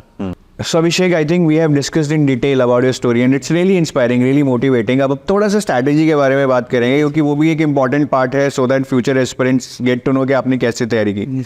तो मेरे पास काफ़ी लंबी लिस्ट है इनफैक्ट जो मैंने बनाई है, and I would like to know from you on all this. ठीक है, थोड़ा सा लिस्ट लंबी है, बट हम एक एक करके डिस्कस करेंगे। सबसे पहले अभिषेक, फेज़ 1 ज़्यादा टफ है या फेज़ 2? सर टफ कुछ नहीं है अगर आपकी तैयारी है तो, और अगर तैयारी नहीं है तो सब कुछ टफ है। दोनों टफ है, देख रहे हैं आप, इनका पॉइंट ऑफ व्यू बिल्कुल अलग है। ज़्यादातर लोग बोलेंगे फेज़ 1, फेज़ 2, बहुत सही, बिल्कुल I agree with you. Pre में क्या स्ट्रैटेजी थी आपकी? If I talk about quant and reasoning, तो क्या मतलब आप कोई बुक से, वैसे तो आपने बहुत क्वांट रीजनिंग पढ़ा है, रात को 2-2 बजे तक आप पढ़ते रहे हैं, तो होपफुली आई थिंक कि आपने प्रैक्टिस की होगी। जी बिल्कुल। तो कैसे, मतलब कितने क्वेश्चंस प्रैक्टिस करते थे, मॉक टेस्ट, क्या स्ट्रैटेजी थी? सर मॉक टेस्ट आपको करने पड़ेंगे प्री में। प्री में मैंने सिर्फ मॉक टेस्ट किए थे। मैंने बताया ना, AA की जॉब में मुझे टाइम नहीं मिलता था। मैं जो मैं अपनी स्ट्रैटेजी बताऊंगा वो हो सकता है किसी के लिए काम करे ना करे, बट मैं सजेस्ट करूंगा कि आप सफिशिएंट टाइम लेके चलें। हर बंदा सफिशिएंट टाइम लेके चले अपना। मेरे पास टाइम नहीं होता था, इसलिए मैं उस टाइम की स्ट्रैटेजी बता रहा हूँ। प्री के लिए मुझे सिर्फ 10 दिन मिले थे। बहुत 10 दिन पहले मैं लीव लेके गया था घर पे, उस टाइम मैंने मॉक टेस्ट किए थे। क्वेश्चन मॉक टेस्ट किया, मॉक टेस्ट के जो क्वेश्चन उसका एनालिसिस किया। और एनालिसिस करने का एक तरीका होता है सर। एनालिसिस मैंने बच्चों करते देखा है। मॉक टेस्ट किया, 100 में से मान लो 70 नंबर आ गए, और बाकी जो 30 क्वेश्चन नहीं है उसका फटाफट क्वेश्चन सॉल्व किए, हो गया जी, मैं ये एनालिसिस हो गया। इसका एनालिसिस नहीं बोलते। एनालिसिस होता है कि आप 2 चीज़ें आप देखो। सबसे पहले तो आपके जो क्वेश्चन आपसे नहीं हुए और जो क्वेश्चन आपके गलत हुए, उस चैप्टर को तैयार करो अच्छे से, ताकि जब अगला मॉक टेस्ट आप दो तो उस चैप्टर में से क्वेश्चन गलत नहीं होना चाहिए। और जो क्वेश्चन आपने छोड़ा, जो आपको आता ही नहीं था, वो कभी भी आपका छूटना नहीं चाहिए अगली बार से। दूसरी चीज, जिन क्वेश्चन में आपने ज्यादा दिमाग लगाया, ज्यादा टाइम लगा आपको, उन क्वेश्चन को भी पॉइंट आउट करो। टाइम द कोर क्वेश्चन पे कितना टाइम लगाया मैंने, वो चीजें आपको देखनी पड़ेंगी। उससे वही एनालिसिस आपको नंबर बढ़ाएगा। तो ये एनालिसिस मैं करता था इसको देख के। मैथ्स और रीजनिंग की तैयारी सर बैंक से हुई थी मेरी। हुई थी तो ज़्यादा दिक्कत नहीं आई। ज़्यादा मुझे दिक्कत नहीं आई। इंग्लिश में डेली अखबार पढ़ता था तो उसमें मुझे ज़्यादा दिक्कत आई नहीं। तो कौन सा अखबार पढ़ते थे आप? द हिंदू और मिंट पढ़ना मैंने आरबीआई के लिए चालू किया था। द हिंदू में पहले से पढ़ता तो आप ऑनलाइन पढ़ते थे ऑफलाइन? सर, सब ऑनलाइन। ऑनलाइन ही पढ़ते थे? Complete online. टेक्नोलॉजी का पूरा फायदा लिया था मैंने। अब जो भी जीके बचती थी सर, जीए के लिए सर मैंने फाइनेंस के कृतिका मैम के वीडियो देखे सबसे पहले। कृतिका मैम की यूट्यूब पे सर कोर्स नहीं खरीदा था मैंने, यूट्यूब पे मैंने वीडियो देखे सीधे। और बेस्ट वीडियो सर, अब तक के मेरे बेस्ट वीडियो है। मैंने बहुत फाइनेंस के देखे, ऐसा नहीं कि सिर्फ मैंने सबके देखे। पर मैं इतना ज़्यादा इंप्रेस हुआ था कि मेंस के लिए मैंने और किसी के वीडियोस नहीं देखे फाइनेंस से रिलेटेड। वो कृतिका मैम पे वो एक ट्रस्ट आ गया था कि यार कि मैडम ने करा दिया, ओके बिल्कुल, कुछ कहीं और जाने की जरूरत ही नहीं है अपने को।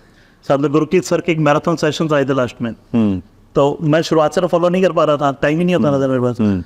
और गुरकीत सर के मैराथन सेशन मैंने 5-5 बार देखे, ताकि क्वेश्चन मेरे दिमाग में बैठ जाए। सर ने सब कवर करवाया था, सब कुछ आए उसमें से क्वेश्चन आए? फिर क्वेश्चन काफी आए थे सर, मैं फाइनेंस और उससे रिलेटेड काफी क्वेश्चन आए थे। हाँ, पेपर जरूर हार्ड आया था। पेपर तो हार्ड है ही, वो तो पिछली बार से मतलब ऐसा पेपर था। देखिए, अगर आप इसमें मेरे हिसाब से 30 नंबर या 35 नंबर स्कोर कर ले तो that was a winning score, क्योंकि ओवरऑल कट ऑफ ही 54 थी। 54 थी। तो जीए में अगर आप 30-35 ले आए तो दैट वाज रियली गुड। बहुत अच्छा रहा था। तो ऐसे ही मैंने एक हफ्ता सर सिर्फ मॉक टेस्ट किए, सिर्फ मॉक टेस्ट को एनालिसिस के दिन में 2 मॉक टेस्ट भी किए थे मैंने, और लास्ट में आके ठीक होने लगा था मेरा स्कोर। और प्री तो ऐसे निकल गया मेरा। प्री आपने एक मुझे बात भी बताई थी कि एक माइंडसेट बहुत ज़रूरी है कि पेपर जितना भी टफ हो, जैसे आरबीआई का बहुत टफ है, लेकिन हमें एग्जाम में ये सोच के जाना चाहिए कि भाई मैं तो 100% क्वेश्चन सॉल्व करके आऊँगा, 200 में से 200 नंबर लेके आऊँगा। क्योंकि सर ये इसके पीछे कारण होता है, अगर वो 200 नंबर का पेपर बना रहे हैं और 2 घंटे का पेपर बना रहे हैं, तो कल को उन पर कोर्ट पे केस हो सकता है अगर वो क्वेश्चन सॉल्व नहीं होने वाले हुए तो। आप कोई भी इंसान गैस कर सकता है, मैं गैस कर सकता हूँ आरबीआई पर, कि आपने 2 घंटे दिए हैं ये 200 क्वेश्चन सॉल्व करने के लिए, कौन करके दिखाएगा बताओ? आपने क्यों दिए 2 घंटे के, जब पॉसिबल ही नहीं है? तो कैसे दिया आपने? तो ये चीज़ें उनको भी पता है। तो उन्होंने इस हिसाब से बनाया कि क्वेश्चन सॉल्व होंगे, पर वो करके भी देंगे, वो कोई ना कोई अच्छा बंदा कर ही देगा उसको। वो उनके पास होगा बंदा, वो 100% होगा जिसको वो सॉल्व करके देगा। तो वो अच्छे बंदे ने क्या है ऐसा, वो कुछ लोगों से देख ही रहा होगा। आपने जब 100% पेपर सॉल्व करके जाओ, अपने सोच लो 200 नंबर का पेपर है। मैंने बच्चों को देखा है लास्ट ईयर की कट ऑफ देखने लग जाएंगे। लास्ट ईयर की कट ऑफ इतनी फ्लक्चुएट की है ना आरबीआई की, जो कट ऑफ देखे गए थे सब लटके हैं। लास्ट ईयर की कट ऑफ किसी एग्जाम की नहीं देखनी चाहिए, चाहे वो कितनी कंसिस्टेंट रही हो, फर्क ही नहीं पड़ता। आप 200 में से 200 सेलेक्ट करो, जब आपके 200 में से 200 आएंगे तो आपको कोई रोक नहीं सकता। जब आपके 200 में से 200 सोच के जाओगे तो 50 पर अटकोगे आप इस पेपर। बिल्कुल, अगर आप पहले 60 सोच के जाओगे, 60 सोच गए, अरे पिछली बार 64 गई थी, इस बार 60 तो ले आएंगे अपने, 65 तो पक्के। और बच्चों को मैंने एक चीज़ और देखी है सर, सुना जो बार आगे यार, मेरे जब 100 क्वेश्चन हो गया था ना, तब मेरे को कॉन्फिडेंस आ गया था। क्यों कॉन्फिडेंस आ गया था भाई? क्या पता बाकी साथ 150 करके बैठा हो, क्या पता। 2 घंटे का आपका टाइम है, 2 घंटे में आप 200 के 200 क्वेश्चन पूरा सॉल्व करने की कोशिश करो। लास्ट तक, आज तक, चाहे पेपर मैंने सीरियसली दिया चाहे सीरियसली नहीं दिया, वो पेपर को कभी भी लास्ट मोमेंट तक कॉन्फिडेंस नहीं लूज किया। करना ही करना है। टेंशन रहती थी यार 2 क्वेश्चन, क्या बताएं 2 क्वेश्चन की वजह से फेल हो जाऊँ, ये 2 क्वेश्चन जो मैं नहीं कर रहा। It is not done until it is really done. Yes. तो आपकी वही फिलॉसफी है, वो बहुत सही है। मतलब I agree with it to some extent. और अगेन आपका इनका जो कॉन्फिडेंस है वो एरोगेंस नहीं। अब देखिए, वो कह रहे हैं कि 200 में से 200 टारगेट करोगे तब जाके कहीं 50 आएंगे। टारगेट मतलब तभी अचीव होगा if you will aim higher. अगर आप सोचोगे 60 नंबर लेने हैं, 60 क्वेश्चन करूँगा, तो पहले होंगे ही 40 और फिर सिलेक्शन तो मतलब दूर की बात हो जाएगी। जीए में अगर हम देखें रिवीजन बहुत ज़रूरी हो जाता है, या मतलब इतना सारा डेटा रट्टा लगाना, उसको cramming is one of the integral part of GA. जी सर। कैसे मैनेज करते थे? मतलब मुझे तो एक ही सोल्यूशन लगता है, रिवीजन। बहुत सारे लोग पूछते हैं सर कैसे करें कैसे करें, क्या इसका कोई तोड़ है? जो मेरी तरह वर्किंग एक्सपीरियंस है जिनका उस टाइम मिल ही नहीं रहा है, उनको तो कम से कम 5 बार बता रहा हूँ मिनिमम, और ज़्यादा कर सकते हैं करें। मैंने 5 बार किया था मिनिमम, मुझे टाइम नहीं मिल रहा था। 4-4 घंटे के 5-5 घंटे की वीडियोस हैं मैराथन के, वो देख लें, कहीं जाने की जरूरत नहीं है, श्योर है। मैंने बहुत माथा मारा है सर, यूट्यूब पे हर वीडियो देखे हैं, वीडियो देख के और फटाफट निकाला। अब जो जिनके पास टाइम है थोड़ा बहुत, तो दिन में 1-1.5 घंटा भी दे पा रहे हैं, तो उनके लिए सबसे बढ़िया चीज़ है वो डेली के वीडियो देखें, जिससे कि जब वो रिवीजन करेंगे ना मैराथन सेशन देखें, तो उनको नॉस्टैल्जिया हिट करेगा कि हाँ ये पढ़ा था हमने, कभी पढ़ा था, चाहे उनको वापस मत पढ़े, सिर्फ रिवीजन उनका डबल अच्छा होगा। और जितने टाइम आप रिवीजन करोगे आप उतना अच्छा स्कोर कर पाओगे, चीज़ें दिमाग में बैठेंगी ना कि रटी जाएंगी। तो क्वेश्चन जैसे मैराथन सेशन में कोई क्वेश्चन लिखा हुआ है कि आरबीआई रिलीज अंतर्दृष्टि प्लेटफॉर्म, तो ये प्लेटफॉर्म किससे रिलेटेड है? जरूरी नहीं ना वो छपके सेम आएगा क्वेश्चन तो अलग आएगा। हाँ। जब आपकी क्राइमिंग की होगी तो आपको याद ही नहीं रहेगा, कैसे करोगे आप? आपको चीज़ें समझने के लिए रिवीजन चाहिए, इतनी सारी चीज़ें एक साथ समझने के लिए, तो रिवीजन इज द मेन की sir. Revision is the main की। फॉर और इनके मुताबिक 5 रिवीजन करनी चाहिए। करो भाई जैसे भी, मतलब 5 नहीं तो 3 तो करो अगेन, मतलब हाँ 5 का टारगेट लेके चलोगे तब 3 होंगे, तब 3 होंगे। अभिषेक थोड़ा फेज 2 पे आते हैं। तो फेज 2 में आपके अकॉर्डिंग मतलब सबसे इम्पॉर्टेंट क्या है? मतलब वो कौन से एस्पेक्ट हैं जहाँ पे हमें फेज 2 में फोकस करना चाहिए कि यार इसको पकड़ लो, बाकी चीज़ें इंपॉर्टेंट है बट कर लेंगे, बट ये मोस्ट इंपॉर्टेंट है, या कोई एस्पेक्ट ऐसे 3? सर पहला एस्पेक्ट मैं बताना चाहूँगा सर, सिलेबस को बिल्कुल साइड रख देते हैं। रख दिया सिलेबस को बिल्कुल साइड रख दो, सिलेबस तो हर बच्चा करके जाएगा, ठीक है ना, बच्चे रट के भी जाएंगे। सबसे मेन चीज़ है टाइपिंग स्पीड। आप अगर टाइपिंग स्पीड आपकी अच्छी नहीं होगी तो आप कभी भी मेंस का पेपर पूरा नहीं कर पाओगे, आप कितना भी पढ़ के चले जाओ। और क्योंकि होता है ना सर, आपको सब कुछ आता है, बट आप मुझे अगर प्रूफ नहीं कर पा रहे हैं तो मुझे लगे आपको कुछ नहीं आता। आपको प्रूफ करना है उधर मेंस में प्रूफ करने के लिए आपको लिखना पड़ेगा आंसर, एक अच्छा आंसर लिखना पड़ेगा। आपको वो फैंसी वर्ड्स नहीं चाहिए, बट लिखना तो पूरा पड़ेगा ना। तो टाइपिंग स्पीड मैंने देखा बच्चों को कैलकुलेट करते हैं, यार 600 वर्ड लिखने हैं, आधे घंटे का टाइम है, 20-25 की बनेगी, कोई नहीं आराम से 20-25 की स्पीड नहीं चाहिए भाई, क्योंकि सोचने का टाइम भी चाहिए, पहली चीज़ काटने का टाइम भी चाहिए। काटने का टाइम चाहिए। कई बार ऐसा होता है कि एक पैराग्राफ पूरा लिख दिया, पता लगा क्वेश्चन की दिशा ही अलग थी, अपने गलत पढ़ लिया था, फिर दोबारा काट के, इतने में तो गया पेपर आपके हाथ से, 1 साल पूरा गया। आप सोच लो, आप 1 साल डिपेंड हो रहा है 2 घंटे पर, पूरा 1 साल। तो टाइपिंग स्पीड मेरी 50 से लेकर 25 की स्पीड है, आप मिनिमम 45 की तो करो, मिनिमम 45 वर्ड पर मिनट की आपकी स्पीड होनी चाहिए टाइपिंग की, तभी आप आगे पेपर सॉल्व कर पाओगे। पहली चीज़ तो टाइपिंग स्पीड है सर। तो जब आप टाइपिंग स्पीड कह रहे हैं तो कहीं ना कहीं हम ये कह सकते हैं कि डिस्क्रिप्टिव राइटिंग एक इम्पॉर्टेंट कंपोनेंट है, और उसमें टाइपिंग स्पीड बहुत क्रूशियल चीज़ है, जो मैक्सिमम बच्चे इग्नोर मारते हैं, कैलकुलेट मार लेते हैं कि हाँ 600 वर्ड है, आधा घंटा है, ऐसे 20-25 हो गया, पर वो रियलिटी में ऐसे नहीं होता। दूसरी चीज़ क्या है? दूसरी चीज़ सर मैं कहना चाहूँगा सिटिंग मतलब पूरा दिन एग्जाम देना होता है, सुबह फाइनल एग्जाम जब होता है, जब मेंस एग्जाम होता है, सुबह स्टार्ट हो जाता है और शाम तक चलता है। अगर आपकी पूरा दिन बैठने, वर्किंग एस्पिरेंट्स की होगी, वर्किंग एस्पिरेंट्स सारा दिन ऑफिस बैठते हैं, उनको पता है सारा दिन कंप्यूटर पे लगे रहो। जो फ्रेशर्स हैं या कॉलेज से पास आउट है अभी, जो उनको कुछ नहीं पता, उनको सीटिंग बनानी चाहिए आज से ही। और आरबीआई के जो टाइमिंग है ना एग्जाम लेने की, बस उसी टाइम पे ही एग्जाम देना चाहिए उनको। ऐसा नहीं कि एक एग्जाम अभी दे रहे हैं, एग्जाम सुबह रात को देना है या रात को स्टार्ट कर रहे हैं, ऐसा नहीं। सुबह स्टार्ट करो, उसी टाइम पे ब्रेक लो आप, जब आरबीआई ब्रेक देता है उसी टाइम पे दूसरा एग्जाम स्टार्ट करो। आपका पहले दिन पता लगेगा तीसरा एग्जाम आपका फेल हो रहा है, ठीक है ना, सिर दर्द हो गया आपका आराम से। पर आप जब ऐसे 5-10 मॉक टेस्ट दे लोगे तो आपको पता लगेगा आज सिटिंग बहुत इंपॉर्टेंट है। तो उसी टाइम पे उसी ड्यूरेशन के आप एग्जाम दो। हाँ, उसी ड्यूरेशन पे आप मॉक टेस्ट दो, तभी आपको फायदा मिलेगा, नहीं तो फायदा नहीं मिलेगा। ये इग्नोरेंट चीज़ें हैं सर, जो बच्चे इग्नोर कर देते हैं, ये जरूरी है। और तीसरी चीज़ सर सिलेबस को वापस उठा लेते हैं। सिलेबस को वापस ले आते हैं। वापस लीजिए। हाँ जी। सिलेबस के लिए सर थोड़ा सा अपने डीप में जाता हूँ, मैं बताता हूँ वो कैसे करना है।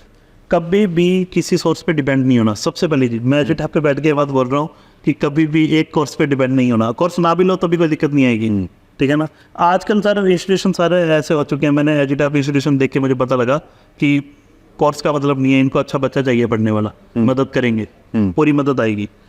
तो जब भी पूरा सिलेबस उठाओ, पूरा सिलेबस के अंदर जब आपको टॉपिक का खुद को आइडिया होगा ना, जब आपने खुद ने रिसर्च करके ढूंढा हुआ उस टॉपिक को, लाइक मैं एग्जांपल लेता हूँ कोई भी bond market, let's example bond market, एक बॉन्ड मार्केट टॉपिक है, मैंने वो टॉपिक आपकी समरी शीट डाउनलोड की, रट ली, मुझे उस बॉन्ड मार्केट का 10% भी नहीं समझ आएगा उससे, जबकि मैं उसको अगर मान लो नेट पे सर्च कर रहा हूँ, अलग अलग जगह सर्च कर रहा हूँ, यूट्यूब से वीडियो देख रहा हूँ, इससे वीडियो देख रहा हूँ, सब जगह देख के तब मुझे पता लगा यार बॉन्ड मार्केट ऐसा होता है, बॉन्ड मार्केट के अंदर 5 टाइप होते हैं, क्योंकि जब आप खुद बना रहे हो ना तब आपको इतना नहीं पता बॉन्ड मार्केट के अंदर कितने टाइप होते हैं, तब आपको नहीं पता, तब जो पहले बंदे ने बोले और दूसरे बंदे ने बोले उसमें फ़र्क हो सकता है चीज़ों का। जब आप रिसर्च करोगे, रिसर्च करके आप जो टॉपिक करोगे उसमें आपको ज़्यादा चीज़ें समझ आएंगी, पहली चीज़ तो ये रहेगी। दूसरी चीज़, मेथ्स करते वक्त सर मैंने एक चीज़ देखी है, बच्चे जब टॉपिक सर्च करते हैं नेट पे, ऐसा नहीं कि मैं अकेला सर्च कर रहा हूँ, बच्चे भी सर्च करते हैं, एक चीज़ का फ़र्क देखा, कुछ भी बॉन्ड मार्केट का ही लेते हैं, बॉन्ड मार्केट सर्च कर रहे हैं, अगर बॉन्ड मार्केट का कोई वीडियो आ गई यूट्यूब पे, आप बॉन्ड मार्केट लिखोगे हज़ारों वीडियोस आ जाएंगे, जिसके आगे आरबीआई नहीं लिखा हुआ ना उसको छोड़ देंगे वो, कि ये एग्जाम से एग्जाम के बट टॉपिक तो सेम है। टॉपिक बॉन्ड मार्केट है, आपको कुछ सिखा के ही जाएगा वो, कुछ भी सिखा के जाएगा आपको। मैंने क्या क्या नहीं देखा सर, जो शेयर मार्केट में पैसा लगाते हैं ना सर, वो भी शेयर मार्केट समझाते हैं पहले हल्का फुल्का, 5 मिनट का उनका देख लिया वीडियो, कभी कुछ तो नया हम सीखने को मिलेगा, या तो नई चीज़ बता दे, और हुआ ऐसा, वो ऐसी टर्म्स बता रहे थे नहीं जो नेट पे जब ज़्यादा सर्च करते हैं तो लिंक मिलती हैं चीज़ें बहुत ज़्यादा। थिंक स्कूल के कुछ वीडियोस मैंने देखे, एच टाइप के फाइनेंस के वीडियो तो लगातार देख ही रहा था मैंने। ये चीज़ें आपको रिसर्च खुद करनी पड़ेगी। फिर सर मेन सबसे ज़्यादा चीज़ आती है टेक्नोलॉजी का पूरा प्रयोग लो, चैट जीपीटी, बार्ड, ये 2 मैंने पूरा यूज़ लिया, पूरा का पूरा यूज़ लिया। मैनेजमेंट का मैंने एक टॉपिक भी नेट पे सर्च नहीं किया, मैनेजमेंट मेरे बीकॉम एमकॉम है पहले, तो मुझे टॉपिक का हल्का फुल्का आइडिया था, टाइम था नहीं। प्री का रिजल्ट आया था सर 18 तारीख को, 18 जुलाई को, तब तक मुझे उम्मीद नहीं थी कि मैं पास हो जाऊँगा प्री में, पेपर बहुत बेकार गया था मेरा, तो पास हो गया था मैं। पास होने के बाद 30 जुलाई को मेंस था, तो फटाफट खींच रहा था सारा सिलेबस, सारे टॉपिक की रिसर्च तो मैं बीकॉम एमकॉम में टाइम कर चुका था, इतनी ज़्यादा जरूरत नहीं थी, पर टाइम नहीं होता था सर, बिल्कुल भी टाइम नहीं था मेरे पास, तो मुझे फटाफट कैसे भी कवर करना था सारे सिलेबस को, जैसे जितना जल्दी मैं कवर कर पाऊँ।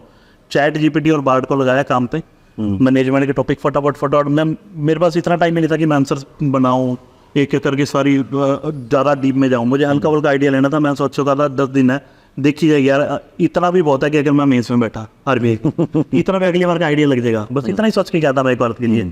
तो मैंने चैट जीपीटी बार्ड पे सारा डाला, कुछ बार्ड पे कुछ चैट जीपीटी पे, जिसका आंसर मुझे कॉम्प्रिहेंसिव अच्छा लगा, मैंने सारे डाल के फटाफट जितने टॉपिक थे सारे डाल दिए आरबीआई के, एक एक करके टॉपिक डालता रहा और आंसर उसके बन के आते रहे। जब उसके आंसर बन के आते रहे मैंने उसको पढ़े और साथ में वो बताया नीतीश मेरे साथ पढ़ता था, तो हम दोनों ने सेम ही किया था तैयारी, टाइम उसके पास भी नहीं होता था, सेम जॉब सेम सब कुछ, तो ऊपर से हम दोनों आइडिया लेके चले गए सारे पेपर का। और वर्ल्ड बैंक की कुछ रिपोर्ट लास्ट वाले दिन पढ़ी थी, बिल्कुल हम दोनों ने इकट्ठी पढ़ी थी, एक जगह बैठे थे हम दिल्ली में, साथ बैठ के हम दोनों ने वर्ल्ड बैंक की 1-2 रिपोर्ट पढ़ ली। आप किस्मत अच्छी मान लो या कुछ मान लो, वर्ल्ड बैंक की दोनों रिपोर्ट आ गई थी पेपर में अगले दिन मेंस में, ऑब्जेक्टिव और डिस्क्रिप्टिव दोनों सब कुछ आ गया। और मैनेजमेंट का वो टॉपिक सीधे आ गए थे जो चैट जीपीटी बार्ड से सर्च किए थे मैंने। और सर मेहनत के साथ किस्मत आपका अलग काम करता है, नो इश्यूज़, बट मेहनत आपको करनी पड़ेगी। तो मेंस का पेपर दे लिया, मेंस का इकोनॉमिक्स के पेपर के ऑब्जेक्टिव स्कीम्स, हाँ मेन इंपॉर्टेंट स्कीम्स। तो इकोनॉमिक्स की ही बात करते हैं, मतलब इकोनॉमिक्स एक बहुत अनप्रडिक्टेबल पेपर है बिल्कुल, और एफएम जहाँ की बहुत स्कोरिंग है, आई थिंक लोग 75-80, आपके कितने मार्क्स हैं एफएम में? 18। हमने मार्क्स पूछे ही नहीं, क्योंकि जब मेरी अभिषेक से पहले बात हुई थी तो मार्क्स आए नहीं थे, बट हम अभिषेक से उनके मार्क्स भी जान लेंगे। आपके एफएम में कितने मार्क्स हैं? सर अराउंड 80 है, तो मुझे याद 80 हैं, तो आप देख सकते हैं कि उन्होंने एफएम में कितना हाई स्कोर किया। और ईएसआई में टोटल कितने हैं? ईएसआई में 50 भी नहीं है सर मेरे साथ। तो ईएसआई बहुत अनप्रडिक्टेबल है, डिस्क्रिप्टिव में नंबर कितने जो मेरे बने, ऑब्जेक्टिव में बहुत एक अनप्रडिक्टेबिलिटी है, तो उसको आपने कैसे हैंडल किया? हालांकि 50 का स्कोर बुरा नहीं है, क्योंकि ज़्यादातर लोगों के ऐसे ही हैं। हाँ सर, हुआ ऐसा कि पेपर में जब आप बैठे हो ना, तब कई बार ऐसा होता है कि कोई क्वेश्चन हार्ड आ जाते हैं, बट अगर आप उनको ही उन पे अटके रहोगे और उनको सोचते रहोगे तो अगले क्वेश्चन तो खराब हो ही गया आपके, क्या अगला ईजी हो। तो ईएसआई का पेपर बेकार हुआ था, नो इश्यूज, बहुत बेकार हुआ था, और मेरा नहीं सबका खराब हुआ था। और ये चीज़ आप खास बात है, अगर आप सही तैयारी कर रहे हो तो जो चीज़ आपके साथ मुश्किल हुई है वो सबके साथ ही मुश्किल होगी, आपके साथ नहीं। बिल्कुल ठीक है ना, पेपर आपका अलग नहीं है। तो मैंने उसको उसी टाइम इग्नोर कर दिया, नहीं हो रहा एमसीक्यू कोई बात नहीं, एक भी एमसीक्यू नहीं बन रहा कोई बात नहीं, तुक्के मारे और इग्नोर मार दिया, इग्नोर कर दो इसको। डिस्क्रिप्टिव है और डिस्क्रिप्टिव रिपोर्ट पड़ी हुई थी, डिस्क्रिप्टिव में जो मिले नंबर मिल गए। फिर उसको मैंने कहा यार ईएसआई का पेपर बिल्कुल बेकार गया, 1 घंटे का टाइम मिला था मैनेजमेंट और इंग्लिश के बीच में। और ये ऐसा का पहले हो गया ना, मैनेजमेंट इंग्लिश का करता था बाद में। तो उस 1 घंटे में मैंने पूरा विलाप किया कि गया ये सही है वो सब कुछ हो गया। पर जब अंदर बैठ गया जाके मैं क्या छोड़ो उसको, मैनेजमेंट और ये सही करते हैं, मैनेजमेंट और इंग्लिश।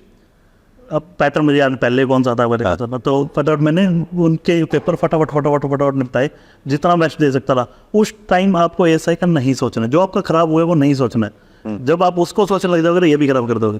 तो वो शायद अच्छे हो गए थे, तो उस वजह से सिलेक्शन हुआ, नहीं तो मुझे उम्मीद नहीं थी वेल लास्ट में आगे कि मेरा सिलेक्शन होगा।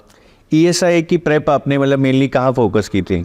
ESI में स्कीम्स पढ़ने का टाइम नहीं था, पर मैं बिल्कुल भी सजेस्ट नहीं करता कि बच्चे स्कीम्स ना पढ़े। स्कीम्स काफी बहुत इंपॉर्टेंट है। बजट की स्कीम तो सारी रटनी ही पड़ेगी आपको, चाहे वो कैसे भी रटो, हंस के रटो, रो के रटो, रटनी ही पड़ेंगी। उसका कोई शॉर्टकट नहीं है। स्कीम्स रट लो।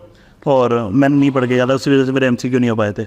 रिपोर्ट्स एक दो आप खुद पढ़ो, रिपोर्ट्स खुद की साइट पर जाके पढ़ो, ज़्यादा याद रहेंगी। किसी की यूट्यूब पे वीडियो आप बाद में देख लो, पहले खुद उनकी साइट पर जाओ। वर्ल्ड बैंक या IMF की छोटी छोटी रिपोर्ट रहती है, 3-3, 4-4 पेज की, ज़्यादा बड़ी नहीं रहती, तो आपको ज़्यादा याद रहेंगी। वो रिपोर्ट्स आपके पढ़ लो। और मैंने आपकी समरी शीट से, एक फ्रेंड के पास था सब्सक्रिप्शन, उससे रिपोर्ट की थी सर, ये माइग्रेशन रिपोर्ट और ये आपने बना रखी थी बढ़िया। सेम शिफ्ट किया था मैं, सेम शिफ्ट किया था बिल्कुल। और इससे हो गया था। तो इकोनॉमिक्स में सर फोकस चाहिए, थोड़ा सा क्रैमिंग भी चाहिए स्कीम्स वगैरह में। और जो इकोनॉमिक्स से नॉर्मल टॉपिक है उनका आपको आइडिया चाहिए, वो तभी आएगा आपको, कॉन्सेप्ट आपको तभी क्लियर होगा जब आप खुद रिसर्च करके पढ़ोगे, खुद आपका ढूंढ के पढ़ोगे, ना कि बनाया आपको किस मिलेगा। बनाया मिलेगा तो कभी क्लियर नहीं होगा। एग्जैक्टली। इंग्लिश में what is the idea of preparation in first place? के इंग्लिश अच्छी लिखनी सीखनी है या अच्छा कंटेंट बनाना सीखना है? So what were you mainly focusing on with respect to descriptive English? Because एक ऐसा पेपर है जो 100 नंबर का है and it is very underrated, right? मतलब आपने भी FM 200 घंटे 100 घंटे पढ़ा होगा, इंग्लिश शायद 30 घंटे पढ़ा होगा। एवरीबॉडी डज दैट, क्योंकि उसमें शायद ज़्यादा करने के लिए है नहीं। पर आपने जो भी किया, कहाँ फोकस किया, मतलब लाइन ऑफ थॉट क्या था? लाइन ऑफ थॉट सर मेरा सबसे पहले ये था, इंग्लिश में अपनी कुछ नॉलेज तो चेक कर नहीं रहे। इंग्लिश में जनरल टॉपिक पूछेंगे, इंग्लिश में कैसी है वो चेक करेंगे। और इंग्लिश में मुझे उनको हार्ड वर्ड या फैंसी वर्ड दिखा के ये नहीं दिखाना कि ये मेरा बहुत अच्छी इंग्लिश है मेरी। मुझे उनको जो वो उनसे टॉपिक पूछेंगे, मैं उसको इंग्लिश में कितना अच्छा उनको समझा पा रहा हूँ। सामने उनको समझ आना चाहिए, चाहे वो बिल्कुल सिंपल इंग्लिश हो, समझ आनी इंपॉर्टेंट है। तो मैं उनको जितना समझा पा रहा हूँ वो मेन फोकस था मेरा। कि टॉपिक आसान आएगा, मुझे टॉपिक पे फोकस नहीं करना है, मुझे लिखने पे फोकस करना है। हाँ, बच्चों को ये चीज़ जरूर देखनी चाहिए कि कोई भी टॉपिक आप देखो, कोई भी एक घटना देख लो, कोई भी एक स्टोरी देख लो, शॉर्ट स्टोरी, उसको लिखने की प्रैक्टिस करो। उसको जितना आप लिखने की प्रैक्टिस करोगे ना, आप खुद के माइंड से बना बना के स्पीड बना के, वो आपको डिस्क्रिप्टिव में बहुत हेल्प करने वाली है। मेरी तो जॉब इस टाइप की है सर, मेरी जो जॉब है उसमें सारा दिन यही काम करना होता है कि हाँ अच्छा यहाँ इशू आ रहा है, ये गड़बड़ की है अपनी कंपनी ने, उसको आपको रिटर्न में देना पड़ता है। सोच के सारा कैसे बनाऊँ मैं और क्या रूल्स हैं, उनको सबको बीच में कंट्रीब्यूट करके सारा मुझे लिखना है, 5 से 6 पेज लिखने हैं, जो भी लिखना है। तो मेरा तो उससे प्रैक्टिस होगी थी।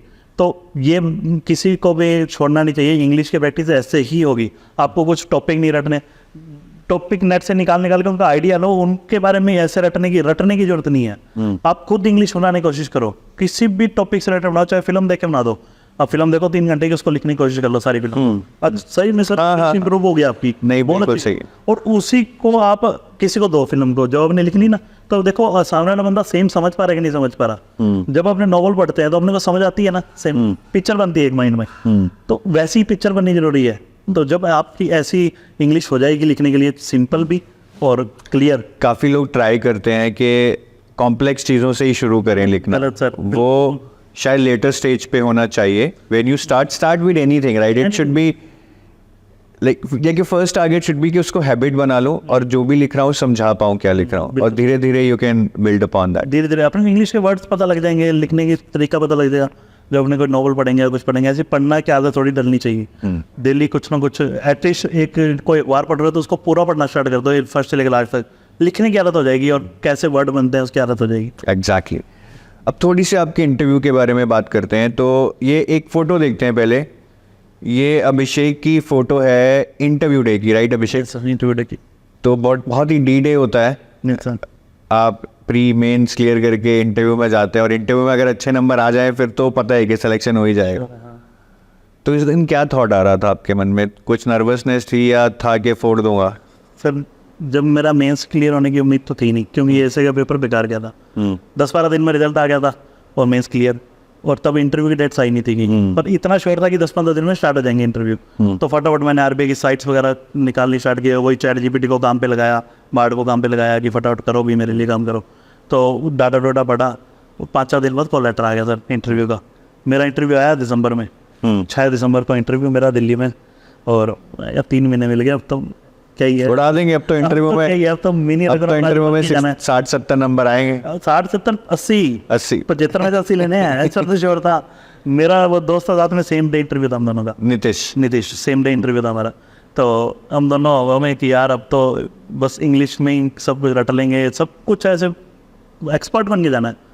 बस वो एक्सपर्ट बनते बनते बातें करते करते जब 3 महीने निकल गए, 10 दिन बचे रहे इंटरव्यू में, और क्या रहा एक्सपर्ट बनने का। इससे ये पहले 15 दिन पड़े थे और आप 10 दिन पड़े हैं।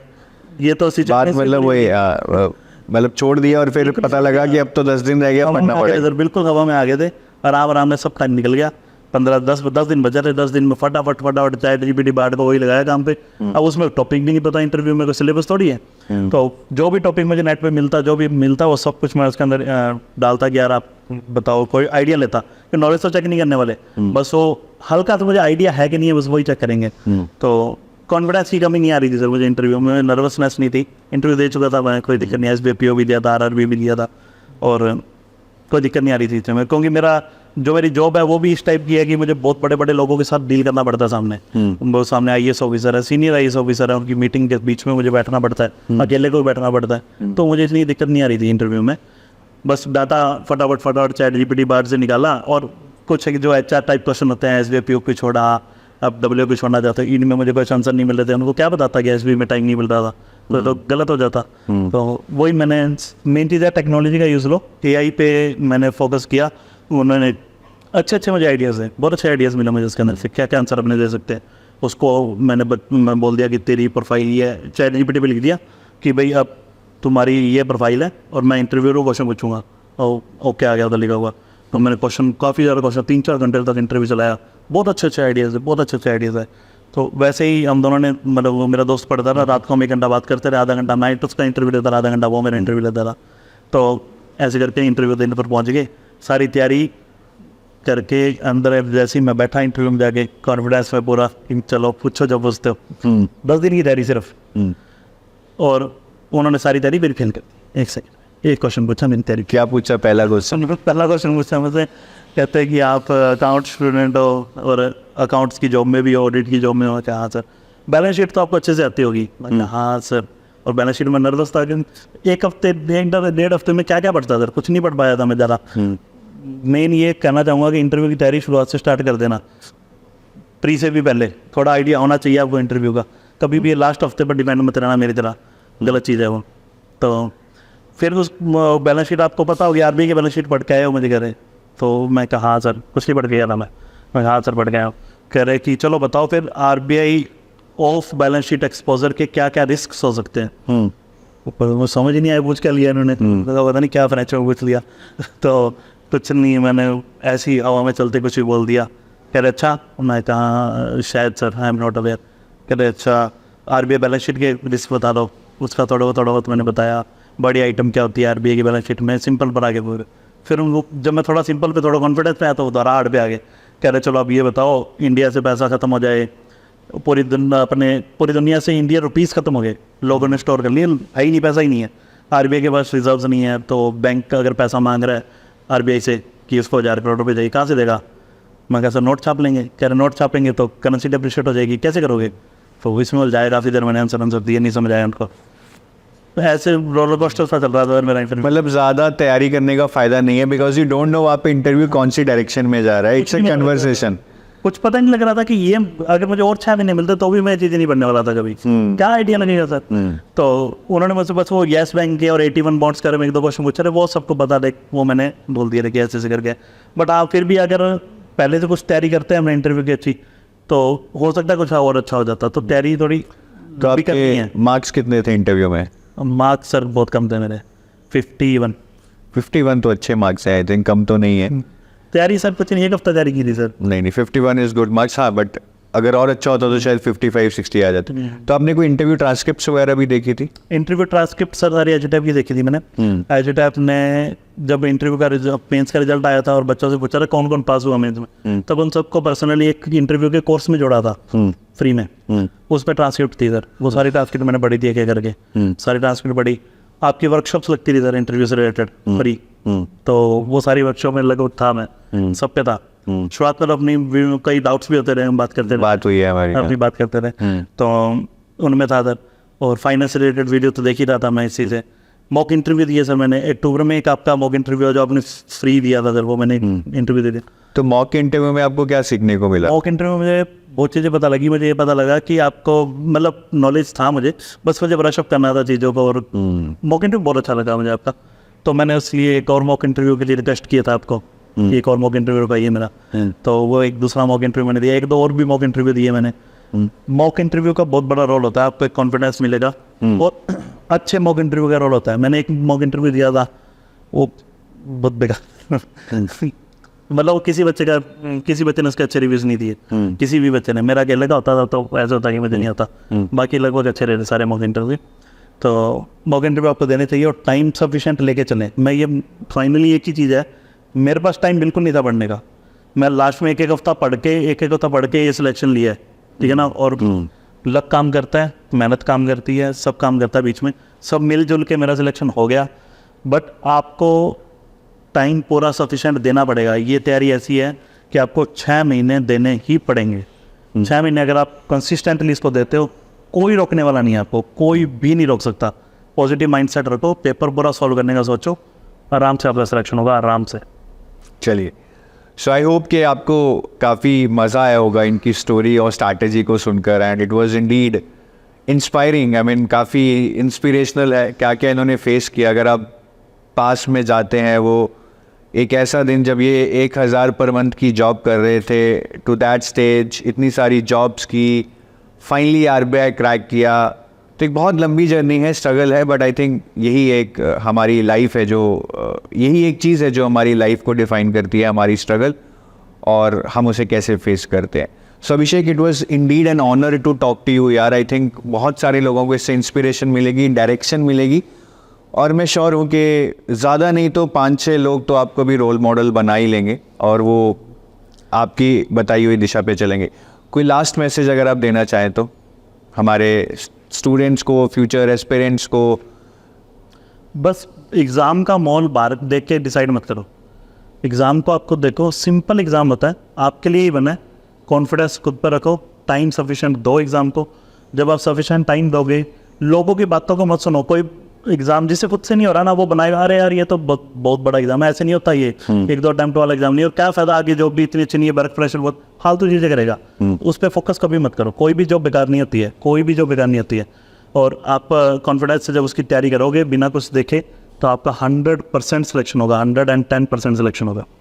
ये कहना चाहता। चलिए, thank you guys, and let us all wish best of luck to Abhishek for his new journey in RBI, and I hope कि वो अपने जो भी ड्रीम्स लाइफ में बनाए उनको अचीव करें। Thank you.